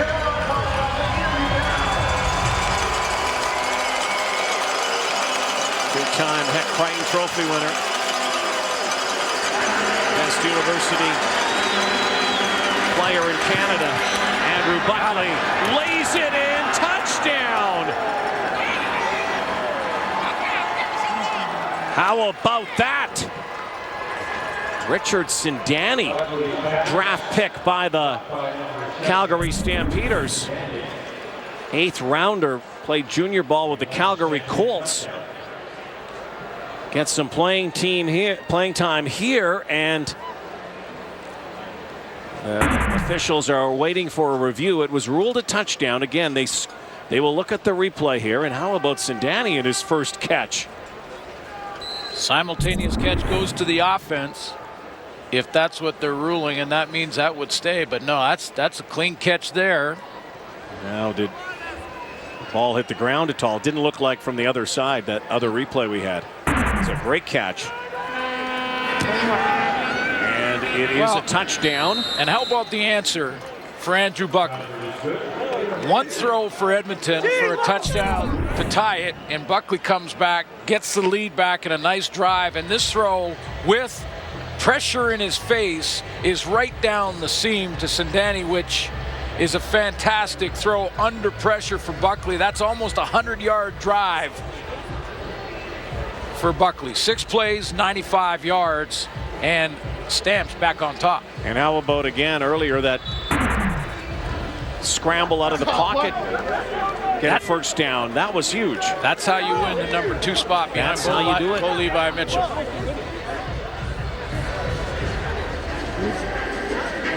So Andrew Buckley shown some stuff here tonight. Ricky Stanzi also, the battle for the backup behind Bo Levi Mitchell. This has been a fun game here tonight. And it's only the preseason. Darius Van Leer. How about that? Doesn't play little, does he? Little box of dynamite. Throwing. Boy, he is little, though. Remember itty bitty Ezra Landry? Yeah. I think Ezra Landry was like a giant to this guy. He is a little guy, but man, he just tossed a couple of tacklers. Look at him. And you look at the tape, the film that he's put together as a college player. Everywhere he's gone, he's been able to watch this, dodge tacklers. Oh, get off. Like trying to catch a mosquito. Minute to go here. Zach Klein. And Danny O'Brien now taking over for Klein. I guess Klein was 100%. Yeah, I mean, 1 for 1, 100% touchdown throw. 90-yarder. Well, maybe he pulled something putting downfield like that. There's Zach Klein. Again, by the way, his dream in life was to play for Cal. Went to Cal. Yeah. Had so many colleges. Stacks and stacks of letters, Zach Klein did. Too many men, Edmonton. 10-yard penalty, repeat second down. Went to Cal, where Jeff Tedford, number 12 CFL quarterback and, of course, head coach for the BC Lions, was the coach there. Went there. Tedford loved him. He was like a father figure as well to Zach Klein. Year after that, Jeff Tedford was let go in Cal. And that's when the merry-go-round began for Zach Klein, trying to find a home. Here's O'Brien again.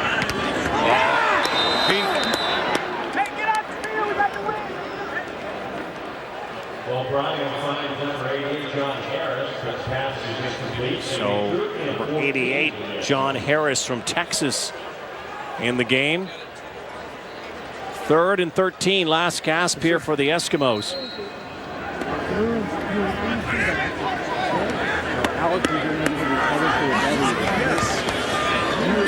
O'Brien again over the top. Catch is made, and Larry Cobb will keep this going with 50 seconds to go. Starts with protection on that one. Danny O'Brien had time in the pocket to wait for that route to develop. Good protection up front. Look at the nice pocket he has. Can step up in that throw. That's a 25-yard gain. Give a new set of downs and work against the clock here. Lots of time. O'Brien again. Overthrows this time. Should the Eskimos come back and tie this game, we'd have to get Dave Moyer, our resident stats guru, and maybe even Steve Daniel. Because I can't remember a time ever that we might have back-to-back preseason games that end in a tie. And no overtime. That's right. In preseason.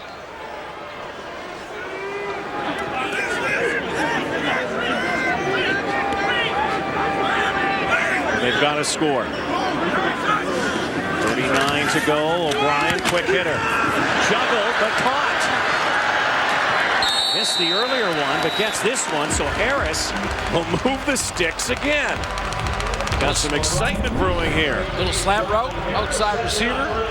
Comes underneath the coverage and juggles it just for a second, but picks up the first. 29 and counting. O'Brien trying to find the end zone, trying to look for a tie here. And what a catch. Penalty flag down in the backfield. It'd be a low hit, I believe, on quarterback Danny O'Brien. I didn't catch the number from the Calgary Stampeder defense. Major foul, roughing the passer. At Calgary 15. number 99. Half distance to goal from the end of the play. Automatic first down. The distance to the goal line. And so 21 to go. Top of your screen, a little inside move there. Didn't look like a low hit. It was a late hit. not a low hit. These two teams, by the way, are going to meet 3 times during the regular season.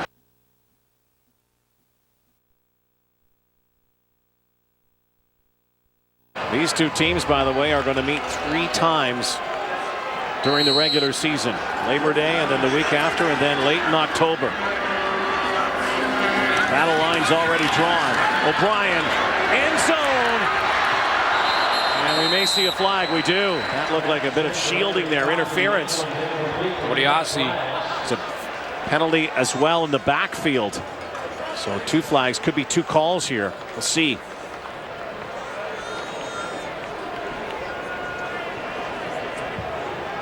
Was it another late hit on the quarterback, the one that is in backfield for Edmonton? These are just supposed to be evaluation games. Get ready for the regular season. Avoid injury. Illegal contact on a receiver. Calgary, number 32. Major foul, roughing the passer. Calgary, number 56. The goal up half the distance and again half the distance to the goal. Automatic first down. Both penalties against the Stamps. Dickinson looks unimpressed. Odiasi's got to be careful with that too. Get another one. How crazy is this now? So here they go down to the goal line. They have some time. Clock management might be able to squeeze 3 plays. Would like just 1 to get to the end zone. Will they? Yes, they will. Touchdown.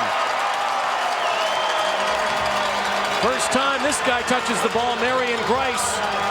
Okay, it's preseason. You're down by a point. Do you go for 2? Why not? Do you go for 2? I think so. Or you just tie it up? I'm going for 2. They're going for 2.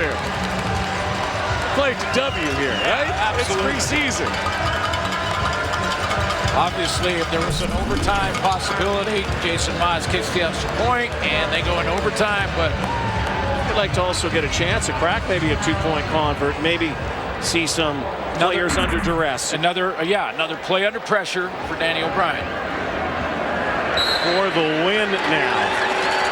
And Dave Dickinson wants to take a timeout.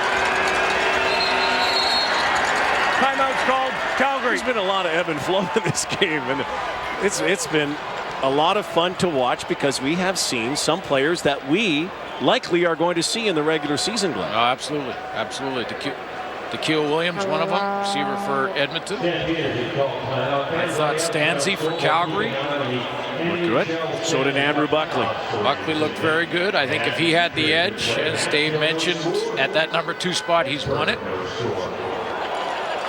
We talked off the top about Edmonton looking to replace Darrell Walker, and they've shown some receivers that can get it done. Zelstra's done a nice job as well in the first half. 103 yards for him. Mike Riley looked pretty good. What is more interesting than anything, though, is that the players that are on the field, with the exception really of O'Brien and a couple of others, have very little CFL experience in a 2-point convert to either win or lose. Let's see how they handle it here. And movement. Well, and on both sides. And I was going to mention, we talked off the top about Jason Maas 2 practices ago, and he had to give it to his team. Procedure, Calgary, number 64. 5-yard penalty. Repeat the convert. Things were getting a little sloppy and stuff like that. Well,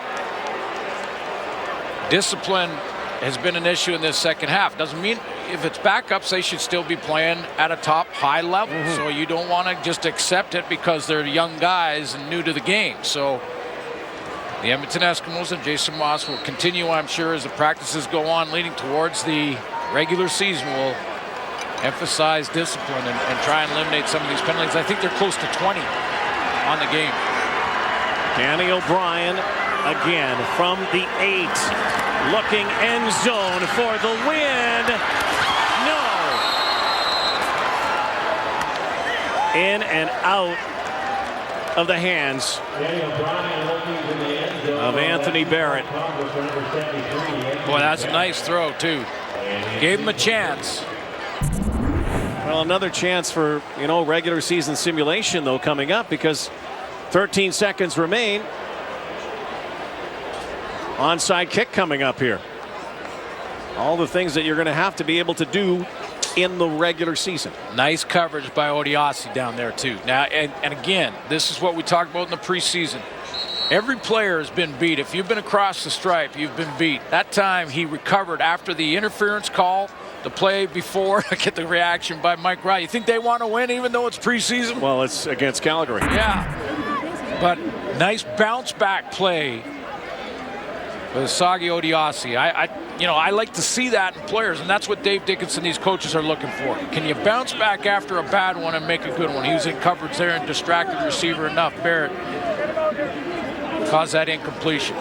So an onside kick here. Why not? 13 seconds remain. Get the onside kick and try to get it close.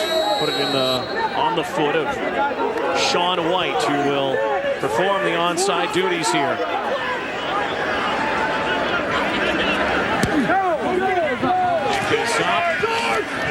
Short, and Calgary has it. So the Stampeders can play it out and get ready to head back south. Yeah, I don't think that went 10 yards. No. And probably some good evaluation, some good tape for Dave Dickinson and company to look at. They now get ready for the regular season. They don't have another preseason game left. And it looks like we stand here football at the Edmonton 45.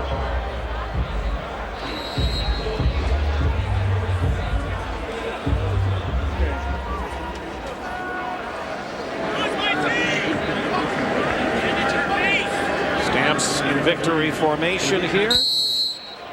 2 preseason wins come their way. This one by the slimmest of margins. They take the knee on first down. By all accounts, if the Eskimos really wanted to, they could have tied the game, but they went for it.